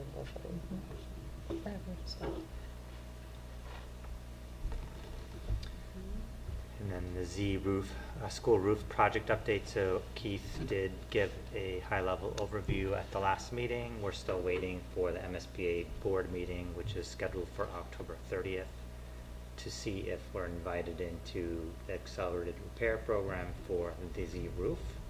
Typically, we'll hear in advance of the board meeting. They'll usually give us a call and say, most likely you'll be invited in. Keep it confidential, but most likely we won't know until October 30th. No news is not good news in this case. So we'll wait and plan accordingly. Great. Next on the agenda is school committee office hours. It has been brought up years prior to this, interest of community time with us so we can have like a conversation versus just an audience sharing type thing where we're just sounding boards essentially, we hear it but we can't respond to it. So some people have asked, do you guys have office hours? Southborough has started a few. So I just thought I would put it on the agenda to see how you all feel. I mean, we all have busy schedules and all things, and so. I was gonna ask, has anybody anecdotally said, like, if it was one Tuesday a month between this time and this time? Like, has anybody publicly said, like? Somebody requesting that specifically, you're saying? Or just like, for us to even consider setting up like an office hours and the feasibility of it, like, has there been anybody who said, like, it's from 10 to 11 on a Wednesday morning, or it's like, generally speaking, between the school hours, somewhere accessible in town? You're saying, has anyone said it? Yeah, has anyone, what are you saying, like? Has anyone said? That's what they want, or what are you saying? I don't know. Well, You're I think saying we've had some people who've said they are looking for they it. want, yes, Correct. they So asked, in do that you have it, but frame- nobody asked when or whatever, they Or just even asked. suggested Nobody yeah. suggested a specific time. I know Southborough, I think they've done a couple mornings, a couple afternoons, a couple evenings, like they've spread it out, different times for different. as a committee. So they've had 2 office hours at this point. Yeah. I think part of the genesis of office hours in Southborough was really navigating events that took place in the spring. Yeah, sure. So they are committed to continuing those office hours. My only feedback is, I think it's nice to have maybe 2 office hours over the course of a year, so that we're in this cadence of having office hours in the event that something happens where it's really important to convene office hours, and we already have a structure in place. Yeah, I think that, because then if something happens and we want to add it, then at least we have kind of something to go off of, so. Yes, Jill? To Greg. Greg, how is the structure that they have? Because we can't, if someone No, it brings has up, to be only 2 of us. 2 of us at the most would be able to attend, so, so it has to be 2 at one time. it could, or One 1 or or 2. two. It Okay. cannot be more than 2. So my thing is how is it structured? Because it's almost, it would be like audience sharing. If someone comes to us with a concern, it is a school issue that is not in our purview, we only do budget and policy, how do we, is there a form that we're filling out as a school committee member so we give it to you so you know what the issue is? I mean, we can't, if someone says, well, my son or daughter is in, too large of a class enrollment, I want another teacher, we can't promise that. Okay, so that's what I'm just saying. Yeah, How, but I think. how is it taken so that the members that are there are not promising things that the other member, and how do the rest of the members get that information of what is happening at that meeting? I think, first of all, I think Southborough has used the beginning of office hours to talk about what are the roles and responsibilities of the school committee. I think they've been very clear that they're there to listen and point people in the right direction. So if there's a question that a parent has around a report card, or it's like, okay, here's the process. You need to connect with the teacher. You need to connect with the principal. And make sure they're being pointed in the right direction and understand the pathways. Okay, I thank think you. they do take notes during the meeting and report back to the larger committee, like here are some of the discussions that took place, very generally. Do they ever, let's say if there is an issue that comes up that we know it has to be taken care of immediately and not wait till the next school committee meeting, do they share that with you? They do. They do, okay. Yep. And again, they've had 2 office hours, so they're. What is their attendance at those, would you say? I think the one was well attended, and I think they had about 25 people. The second one, they had 3 people attend. Yeah, I was gonna say, I think it One was a like PTO representative, and another was a parent, Mm-hmm. and then 2 school committee members. Okay. So that wasn't as well attended, Okay. but still very helpful. Yeah, it is helpful. I know Chelsea was saying it was good because you get a different,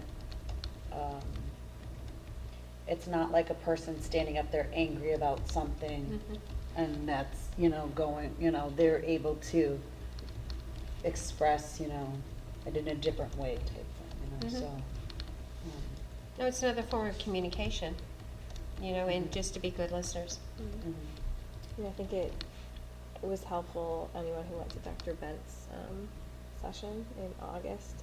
We talked a lot about communication, and for years we've been talking about office hours and how we reach the community, and Yeah. I sort of feel like we've been talking about it for a long time. We should just do it. Yeah, even yeah, if it's we just- did it, Wellness Week last year, Greg and I went to one, and then Apple Fest a couple years ago, we had a table. That's what I would, yeah.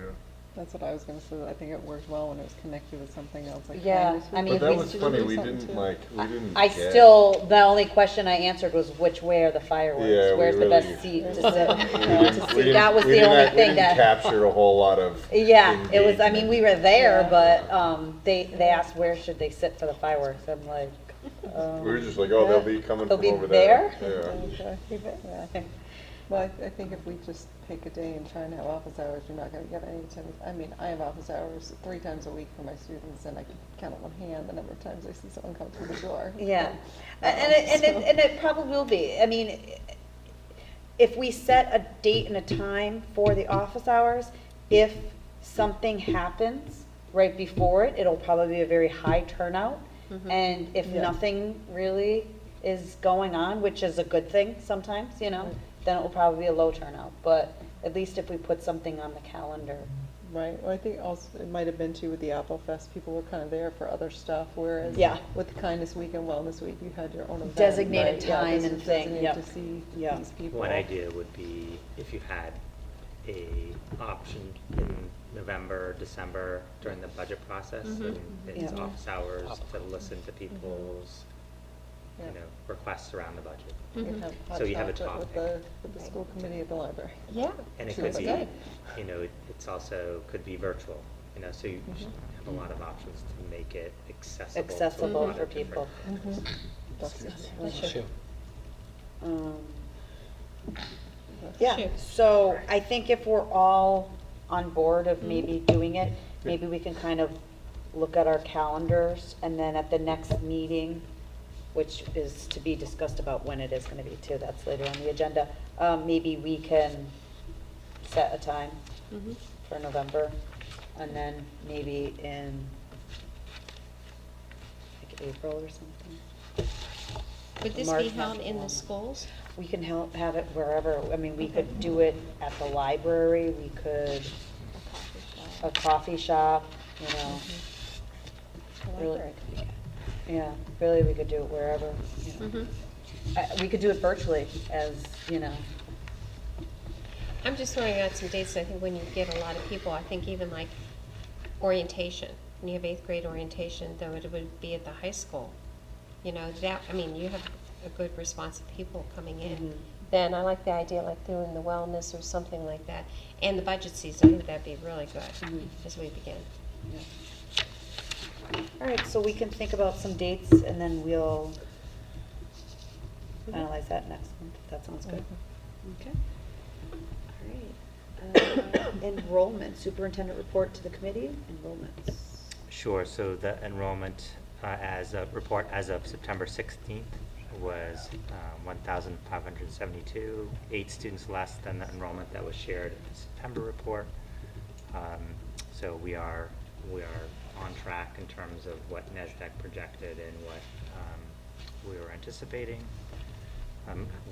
If you look at the class size policy and where we are, we do, again, continue to look at grade 2 and grade 5 as the 2 grade levels where there's the least number of seats. However, at this point in time, those grades are pretty stable in terms of enrollment. We don't see a lot of move-ins at this point in the year.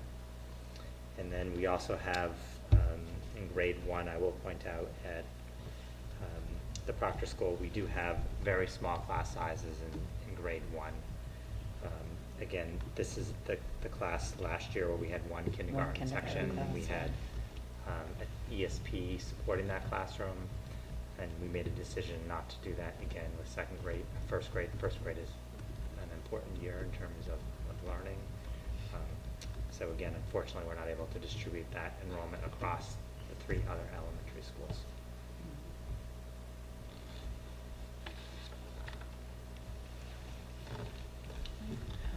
Also in your packet is the FY25 budget line item transfers, the FY25 monthly general fund expenditure report. And I'll turn it over to Becky.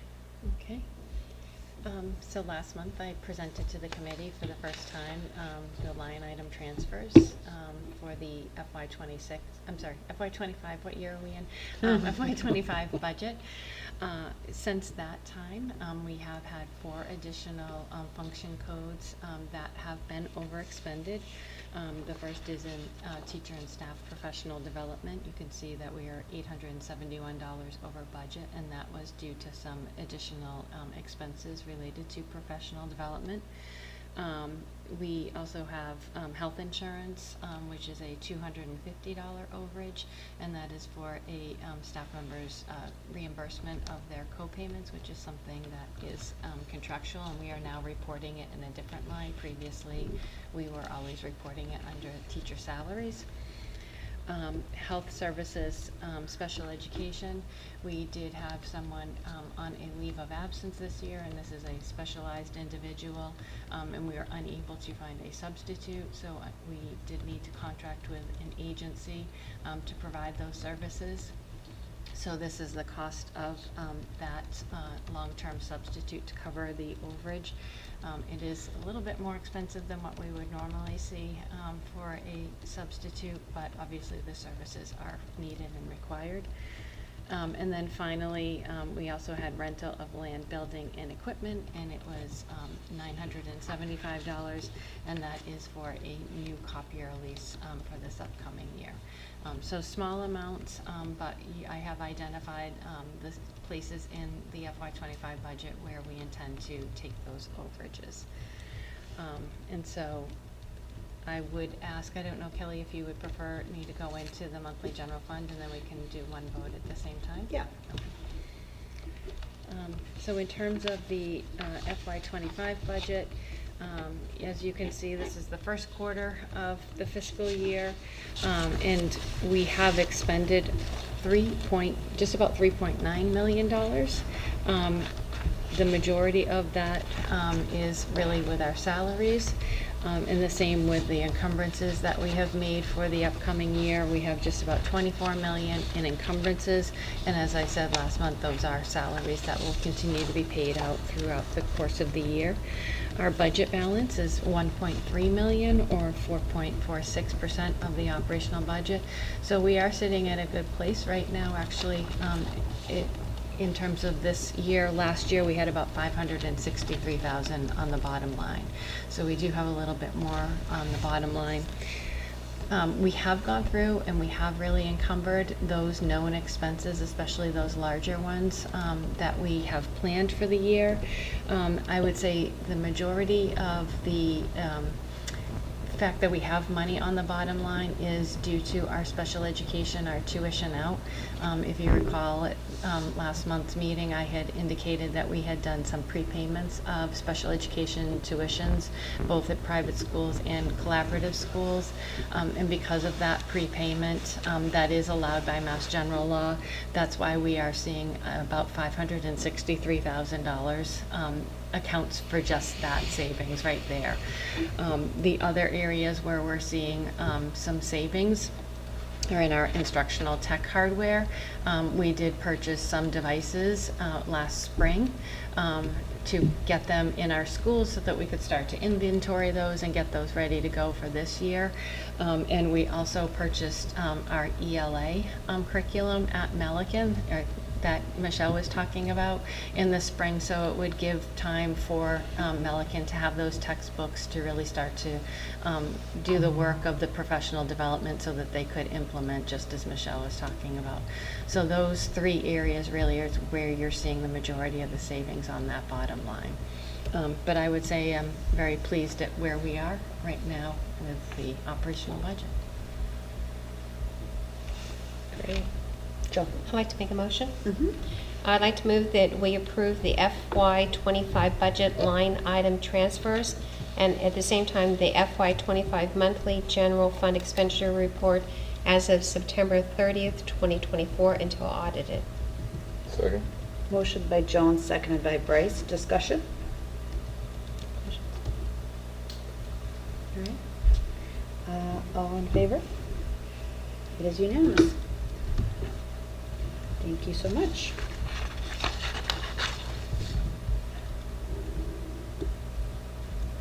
So also in your packet is the FY26 budget priorities. So as you are aware, the school committee held a special open meeting to discuss the upcoming budget process and really talked about budget priorities. From that meeting resulted in a draft of the FY26 budget priorities for discussion for this evening. In terms of what's helpful for our internal budget process, it's nice to know a direction as we begin budget conversations. These don't necessarily need to be voted until the November meeting. I think we have enough information to move forward with the budgets. Joan? Question, the bullet 3 from the bottom, launch a world language program at the elementary level. What specific grades would that be? So our recommendation for FY26 is not to launch a world language program at the elementary level. The thinking is that with the Peaslee Building Committee to really think about a potential grade reconfiguration And then at that point in time, have a conversation around world language at the elementary level. Right now, the way the elementary schools are structured, it'd be cost prohibitive to be able to start a language program. If we were to start one, we'd start in grade K. Great, okay. So would that bullet stay there then for the budget priorities of 2026 or no? It's up to us. Okay, So, I mean, we could take it off and then put it on at a later time. okay, all right. So where it connects is last year, the committee did put together a 5-year proposal to add positions. In that 5-year proposal, we did have world language teachers on that 5-year plan. However, it's in the outward years that those positions would potentially be funded. It doesn't hurt to be there. Good.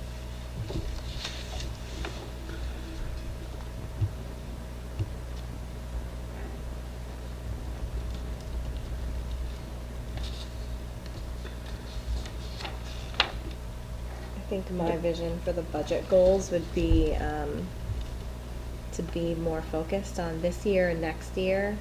So looking at that 5-year plan, 7-year plan, so that we can really just sort of distill down what are we focused on now and maybe next year as well, so that we have more focus. I would like to see that. I think we've done a really great job the last few years trying to gain that focus instead of just sort of pie in the sky, throw everything out on here. But I think that the purpose of the budget priorities is to have focus. And I think we're not quite there yet, so I would like to get there. But I don't know what other people's thoughts are. Yeah, I mean, I'm for either, as you said, like to just take off and, you know, maybe save this in another file somewhere else so we don't forget about it type thing. But that word more, you know, fine-tuned. I'm fine with that. Another alternative is putting a year after it. That's true. It would Or a be, timeframe within you know 2 what I mean? years. Like, Okay. we could put, you know, launch a world program by 2029. You know, something like that would be another alternative, so then that way it doesn't fall off completely. As I had kind of mentioned, like, I don't want the outdoor experiential learning spaces to fall off of the goals. I agree, there are areas on that list that we could get more explicit, more direct in what we mean when we say that. And I love the idea of saying, like, if we're really gonna be talking expansive in 3, 5, and 10-year phases, these goals should have that format as well. And just something to throw out there, I mean, this has always been just one page, but if we're looking at the 5-year, 10-year plan, is maybe on the reverse side, have that plan that we have. So if we have a year, they can see what we're doing. I mean, it is a viable document, and I think that ever since we started that 5-year plan, it's wonderful to have, even if we have to move something out or it gets solved, you know, I mean, it gets paid for. Might be good, just a thought, it's up to the committee, but I would double-sided and put the 5-year plan on behind it. Yeah, I liked Lauren's comment about getting more focused and specific to, like, launching, just as an example, launch a world language program is very broad. If we said this year we want to have a working group focused on how other schools have implemented a world language program, right? Like, that's something we can do this year, and maybe Cantor's coffee or whatever. But like more smaller steps that can actually go into the budget or we can be accountable for. Whereas that's really tough to be accountable for unless Yeah, like, I we just move think, that to the 5-year plan and have more specific on the 1 year. A few years back, the budget was very wordy, right? Lauren, do you remember this? And that's when we reworked And we this. reworked it to kind of make it more digestible. Right, yeah, you want to. But I think within that, to your point, I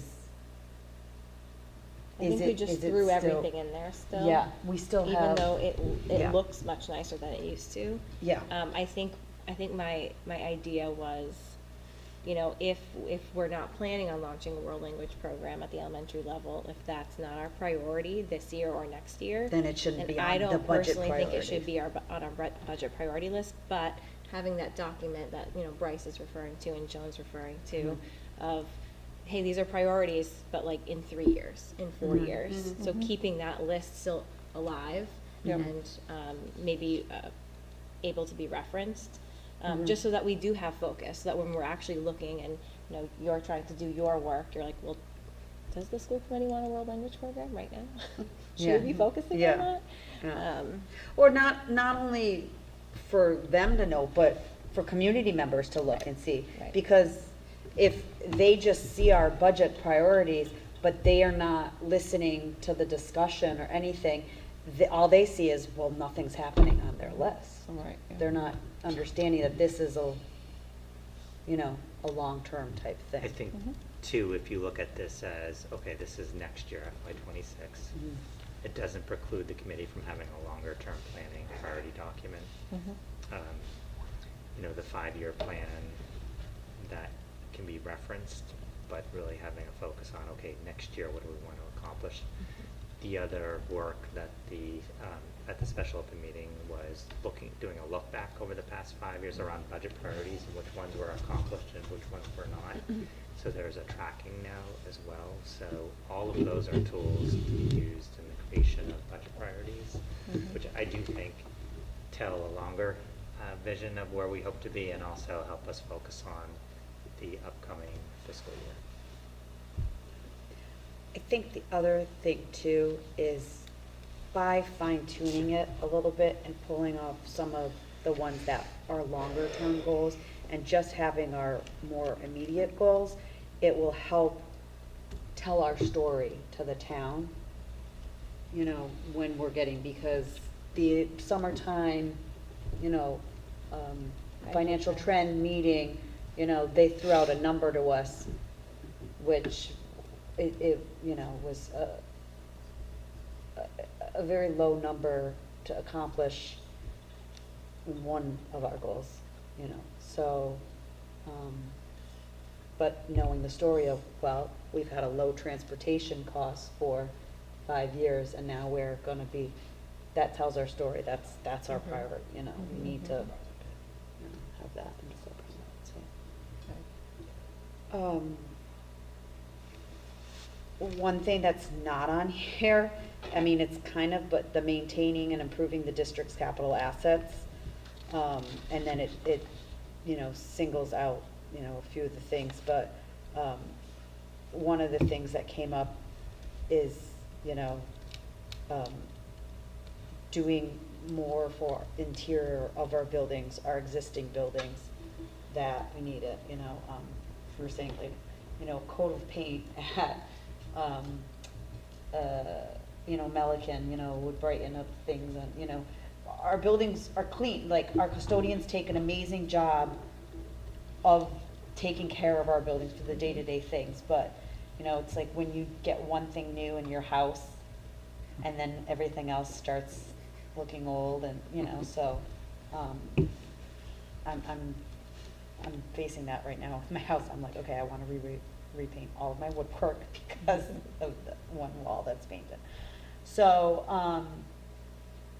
you know, I think there's some, we have to create and maintain outdoor learning spaces, but we really need to figure out internal spaces as well. So the capital subcommittee will be convening shortly to talk about FY '26 capital priorities. Yeah. I think that is a perfect place to have those conversations. And also, if it's the will of the school committee to really identify what is it going to request from the town in terms of capital projects. And we haven't had too many capital projects that we've brought forth. But I think it's, you know, I think it is feasible for the committee to say, here are some capital projects we want to accomplish. Yeah. And they can include maintaining the interior of our facilities, painting, some of the other issues that we Yeah. see. Yeah. I think that just the time alone, like, you know, to do it, it's just.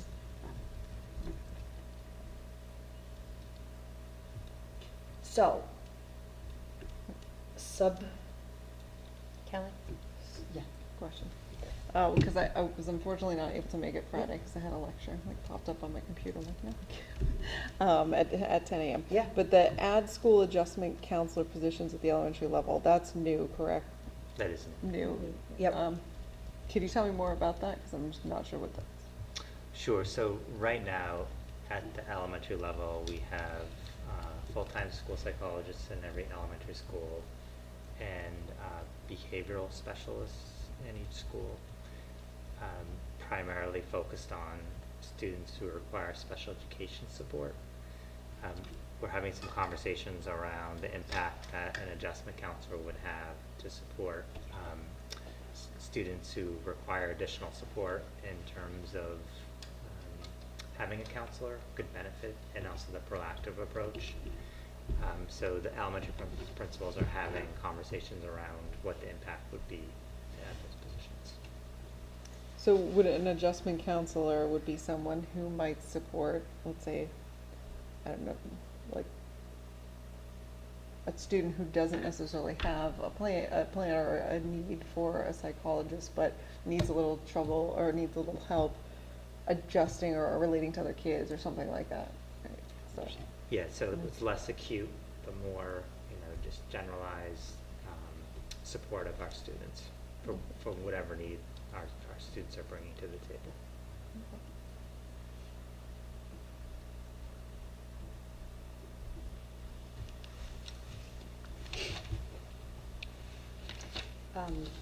So, what do you, So I can make a recommendation. So we can create have Cheryl create a Google form and rank order and submit that to the committee, each individually rank order, prioritize, and then we could bring that to the, we could either have a special open meeting to finalize, or we could have a subcommittee meeting to finalize and bring to the November meeting. I think that would be helpful. So we can use that information to rework it. That way we're voting on it in November. Or, yeah, this is our October meeting in November.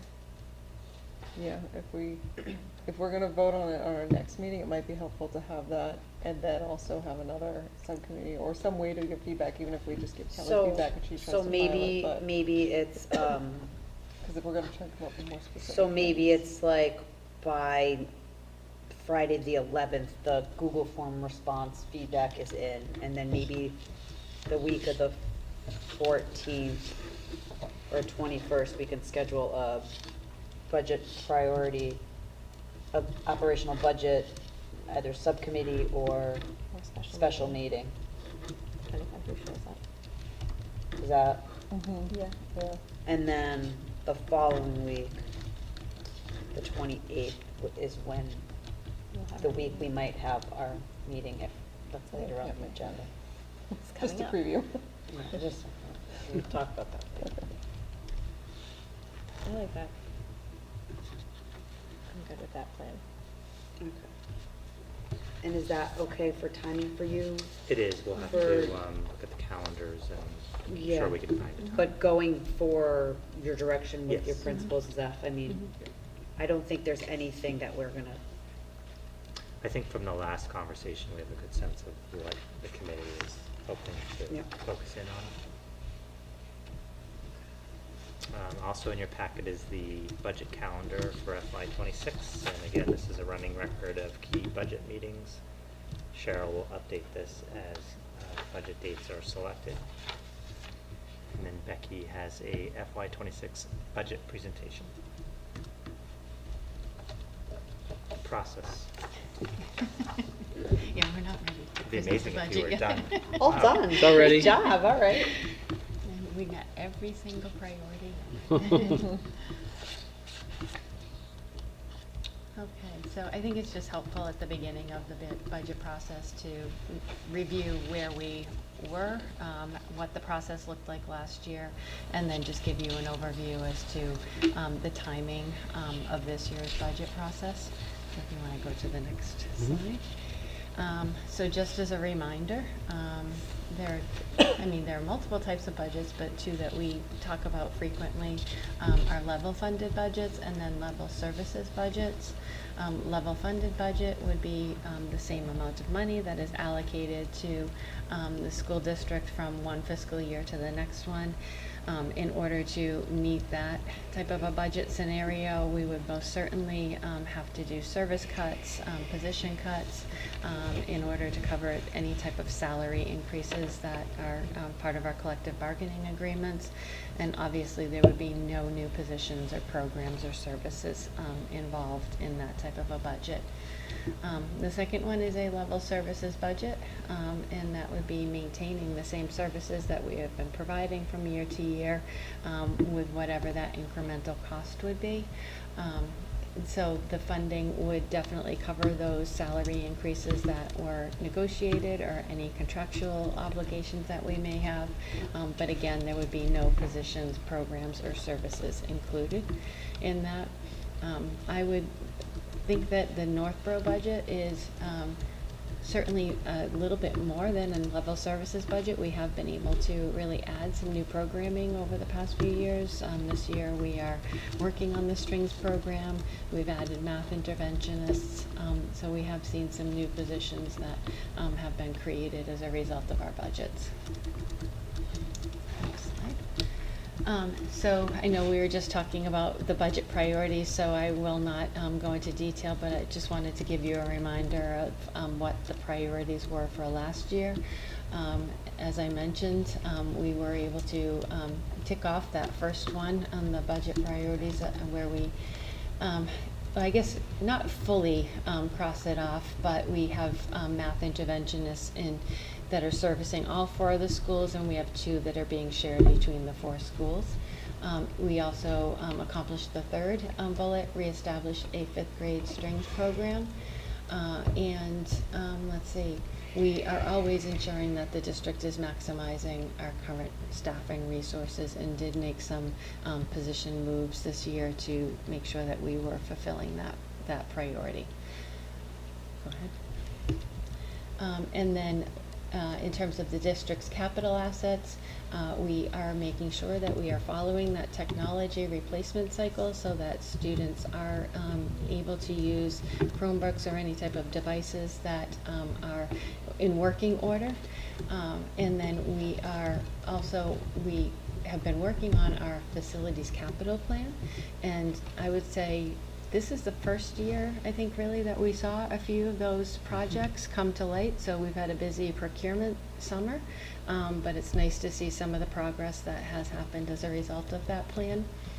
And we are also looking at our sustainability initiatives, where we did have the solar on the Proctor roof, and also here at Lincoln.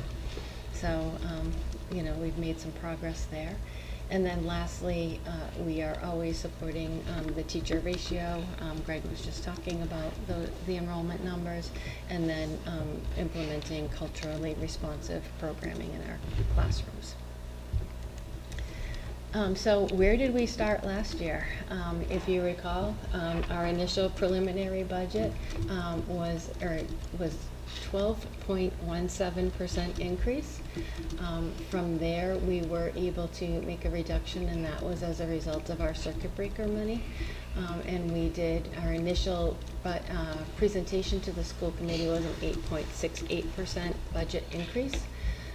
From there, we really got to work as an administrative team while keeping both the district's mission and vision in mind, and also the school committee priorities in mind. And we were able to make further reductions totaling $1.3 million. And we ended up with a 3.99% budget increase over fiscal year '24. And this is just a comparison of where we have been since fiscal year 2018. I would say the last few years, we've really seen some improvements in terms of the numbers. And obviously, there was one outlier, and that was FY21. And if you recall, that was right at the beginning of the pandemic, and we did not know what the fiscal landscape would look like. And so we did reduce that down to a 1%. But otherwise, we really have stayed, I'd say, within the 2.5% to 4% range, with FY24 being a 4.9% increase. So we always look each year at what the impacts are going to be as we begin the budget conversations.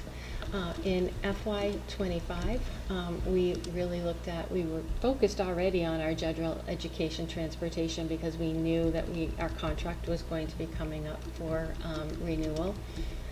We also had a new contract that was going out for bid for our special education out-of-district transportation, and that is done through the Aspet Valley Collaborative, so that work was done last spring. So those were some unknowns in terms of transportation. We also continue to see increases in the special education out-of-district tuition. The previous year we had seen a 14% increase. We did not see that level of increase in FY25. However, we were building off of that larger increase. And then we're still really grappling with some of the inflationary costs in terms of supplies and materials. I'd say for FY26, those are, we're seeing them level out a little bit more. In fact, copy paper, I think, was the best price I've seen since the pandemic. It's still $31 a case, but it's better than, I think, the high of about $40 we were paying a few years ago. And then FY25 also marked the final year where we had ESSER funds available to us. Today was actually the last day that districts could expend ESSER 3 funds. We had done that, I would say, probably at the beginning, probably a year ago. We had already utilized the ESSER 3 in Northborough, so no worry about meeting that deadline. But that was an impact to this year's budget. For FY26, many of the same impacts are anticipated. However, I would add the grant allocations as one of the impacts, and we've had these conversations internally. We are seeing some of the federal grants, like the title grants, and then our IDEA special education grants. This year, our allocation was lower. And so that is having an impact on some of the programs that we want to think about, and some of the, I'd say, additional things that we do within the district. We always seem to make things work, but it is something that we need to be mindful when we are building the budget for next year. And then lastly, just wanted to show where inflation rates are at this point in time. You can see we are now down to, at least this was as of September 11th, for August 2024 data, we're at 2.5%. The high was in 21 and 22, where we're at 7 and 6.5%. So it's nice to see that come down. However, these inflationary rates are already on the cost of good increasing over those years. So again, things are much higher than what we had seen in prior years. And then the budget process, Greg did present the calendar. Just a reminder that I did submit budget spreadsheets to all of NASA on Monday, September 16th. So everyone has their budget sheets that they can start to work on. I've been meeting with the administrators, with all of the principals, just to go over their budget, answer any questions they may have, find out what some of their priorities are. It's nicer to have that face-to-face versus just having it on a spreadsheet. And those budget sheets are due back to me on Wednesday, October 23rd. So that's when the real fun begins. And so from there, we will take those budget sheets in November, and we will start to really put all the numbers together and have our preliminary conversations with you, and then also with the administrators and the leadership team. And then the process continues into the winter months, where we'll have our preliminary budget presentation to you in December. We will have ongoing meetings throughout January and March. We will present the superintendent's recommended budget to you. I think last year we did it in February, and that would be when you would vote for the FY26 budget. We would have our meetings with our town officials, and then finally culminating in the Northborough town meeting in April. So that is the overview of the budget process for this year. Great. Does anyone have any questions? It's a lot to look forward to. It's a lot to look forward to. It's exciting, I exciting. just like exciting. crossing things off as we go along. Yeah. You know, it's nice to hit those milestones, so. Very, very. I would just say, Becky, thank you very much for doing this, and it's amazing that school year just started and we're already on to the next year, but thank you very much for all this diligence and keeping us abreast of it, and to Greg and all the administrative staff here tonight, not here, and all the teachers and principals, definitely. Thank you. So the last item under the superintendent's report is just an overview of the superintendent office hours for 24-25. So the first office hours is scheduled October 28, 2024, 6:30 p.m. to 7:30 p.m. at Woodward School Library. So anyone across the 3 districts is more than welcome to attend. And then the second one will be held at Algonquin, and the third will be here at Lincoln in the spring. Could you just repeat the October date, 28th? October 28th, At, Woodward Elementary School in the library, 6:30 to 7:30. oh, okay, thank you. And all of them are evening Correct. hours.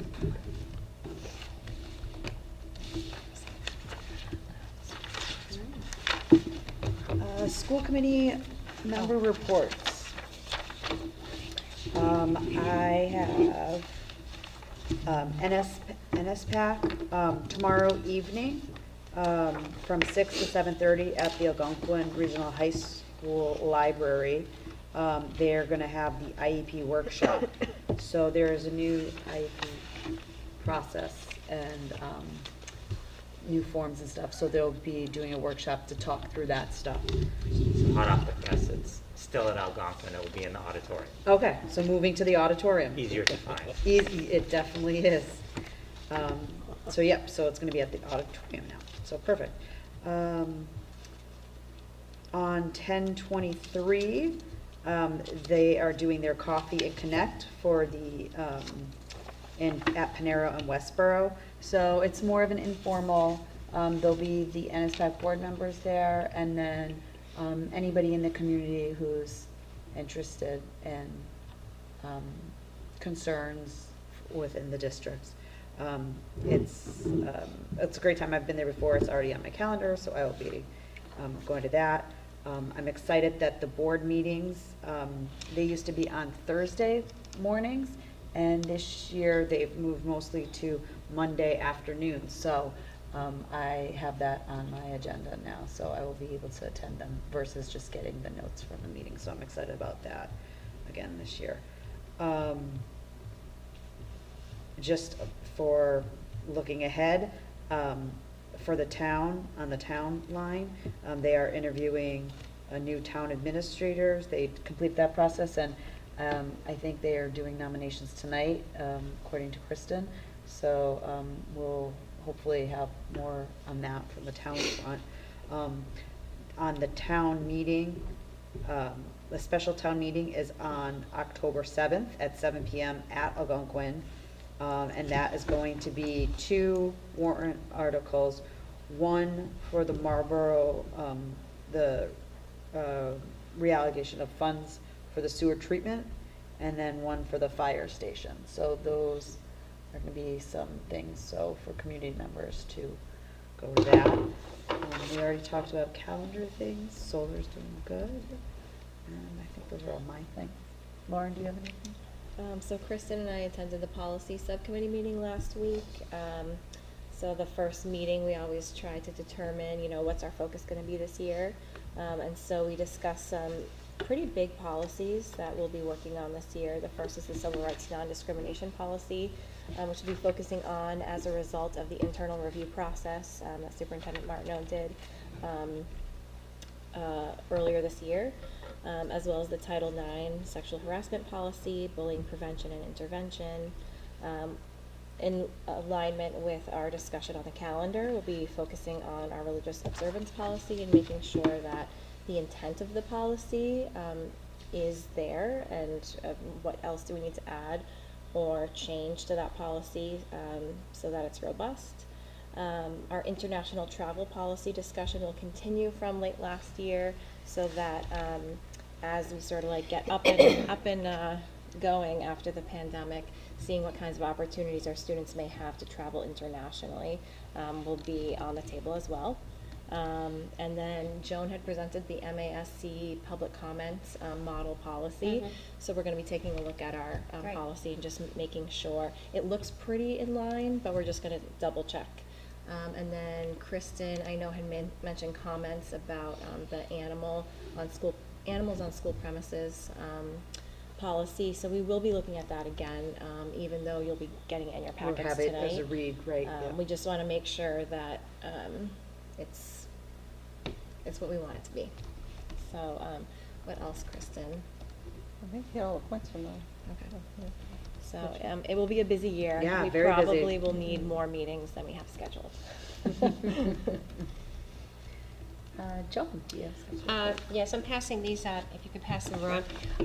As the liaison to the NEF, Northborough Ed Foundation, there was a grant award reception on Wednesday, September the 18th, and it was at the Northborough Free Library.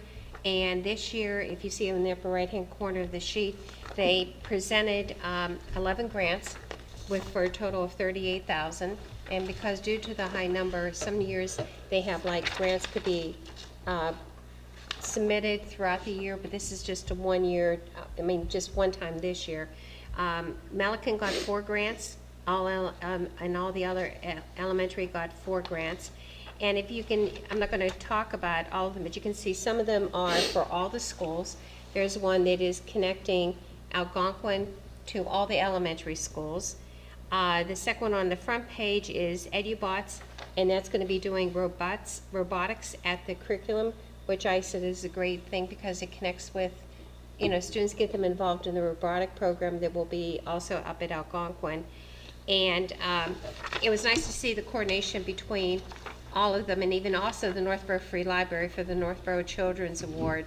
That's all elementary schools plus the town librarian to be working with that. So it was, as you can see, we also had our esteemed Superintendent Greg Martineau, who made the opening remarks. So it was a great evening, and principals were in attendance, and pictures were taken, and certificates were handed out. So hats off to the NEF in providing $38,000 in 11 grants to our schools, which helps us during the budget process. Any of these grants that we get help us in some way. So a lot of great things happening in the schools. And that's the end of my reports. Lauren covered the policy subcommittee. The wellness committee hasn't met yet this year. I think the only thing I had to maybe add to what Kelly was saying about the select board is, if you haven't watched or seen, there was a 3-2 vote with the fire station, so that special meeting. It's really important that everybody go, because there was talk during the meeting that if this gets kicked down the road, what's the effect of Peasley? And that's a possibility. So I don't want to run into that possibility.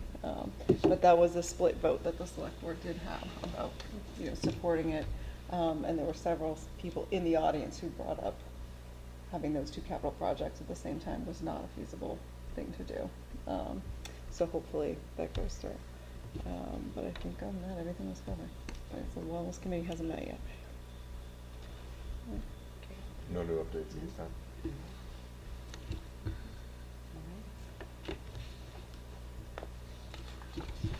Okay, educational policy, none at this time. We do have the distribution of the approved policies, the animals on school premises during the school hours, and the donations, sponsorships, and advertising policy. So those are in our packets. Distribution of personnel report. So I think for the very first time, I've actually had to look at it twice. No staff changes have been made by the superintendent of schools at this time. It's hard to believe. I don't think I've ever seen that. I've actually. never seen it. Yeah. In 6 years, I don't think Oh, I've okay. seen that at all, ever. Wow. Nope, not in 6 years. Right? I haven't seen that like that. Never.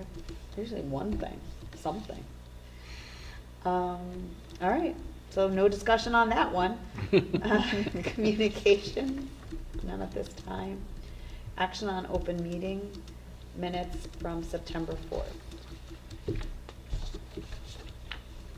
I move to approve the Northborough School Committee open meeting minutes of Wednesday, September 4th, 2024. Second. Moved by Lauren, seconded by Joan. Any discussion? All right, all in favor? Unanimously passes. Thank you.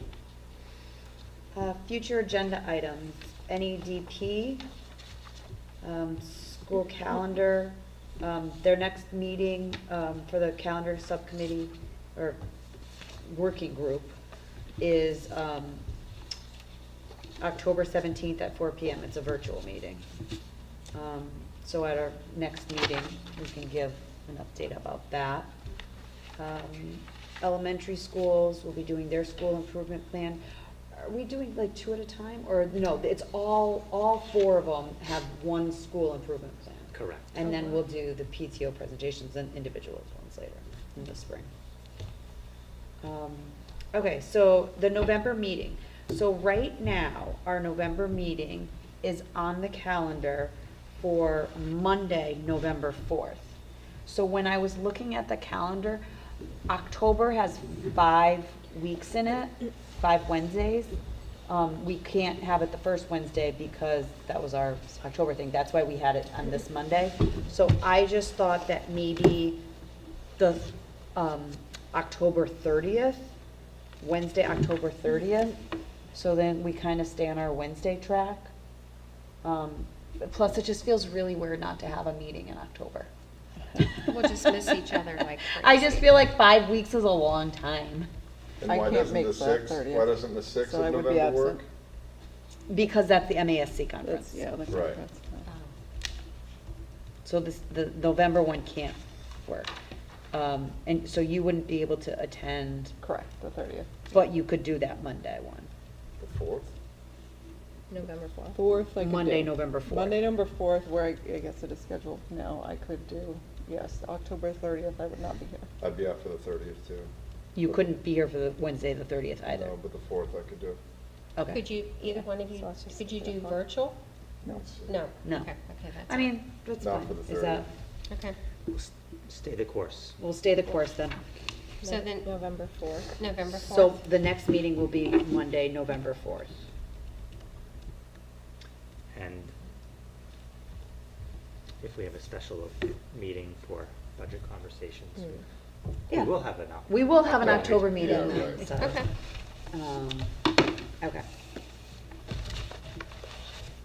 Approval of bills and payrolls, we are good. I do want to talk to you about this again after. Audience sharing.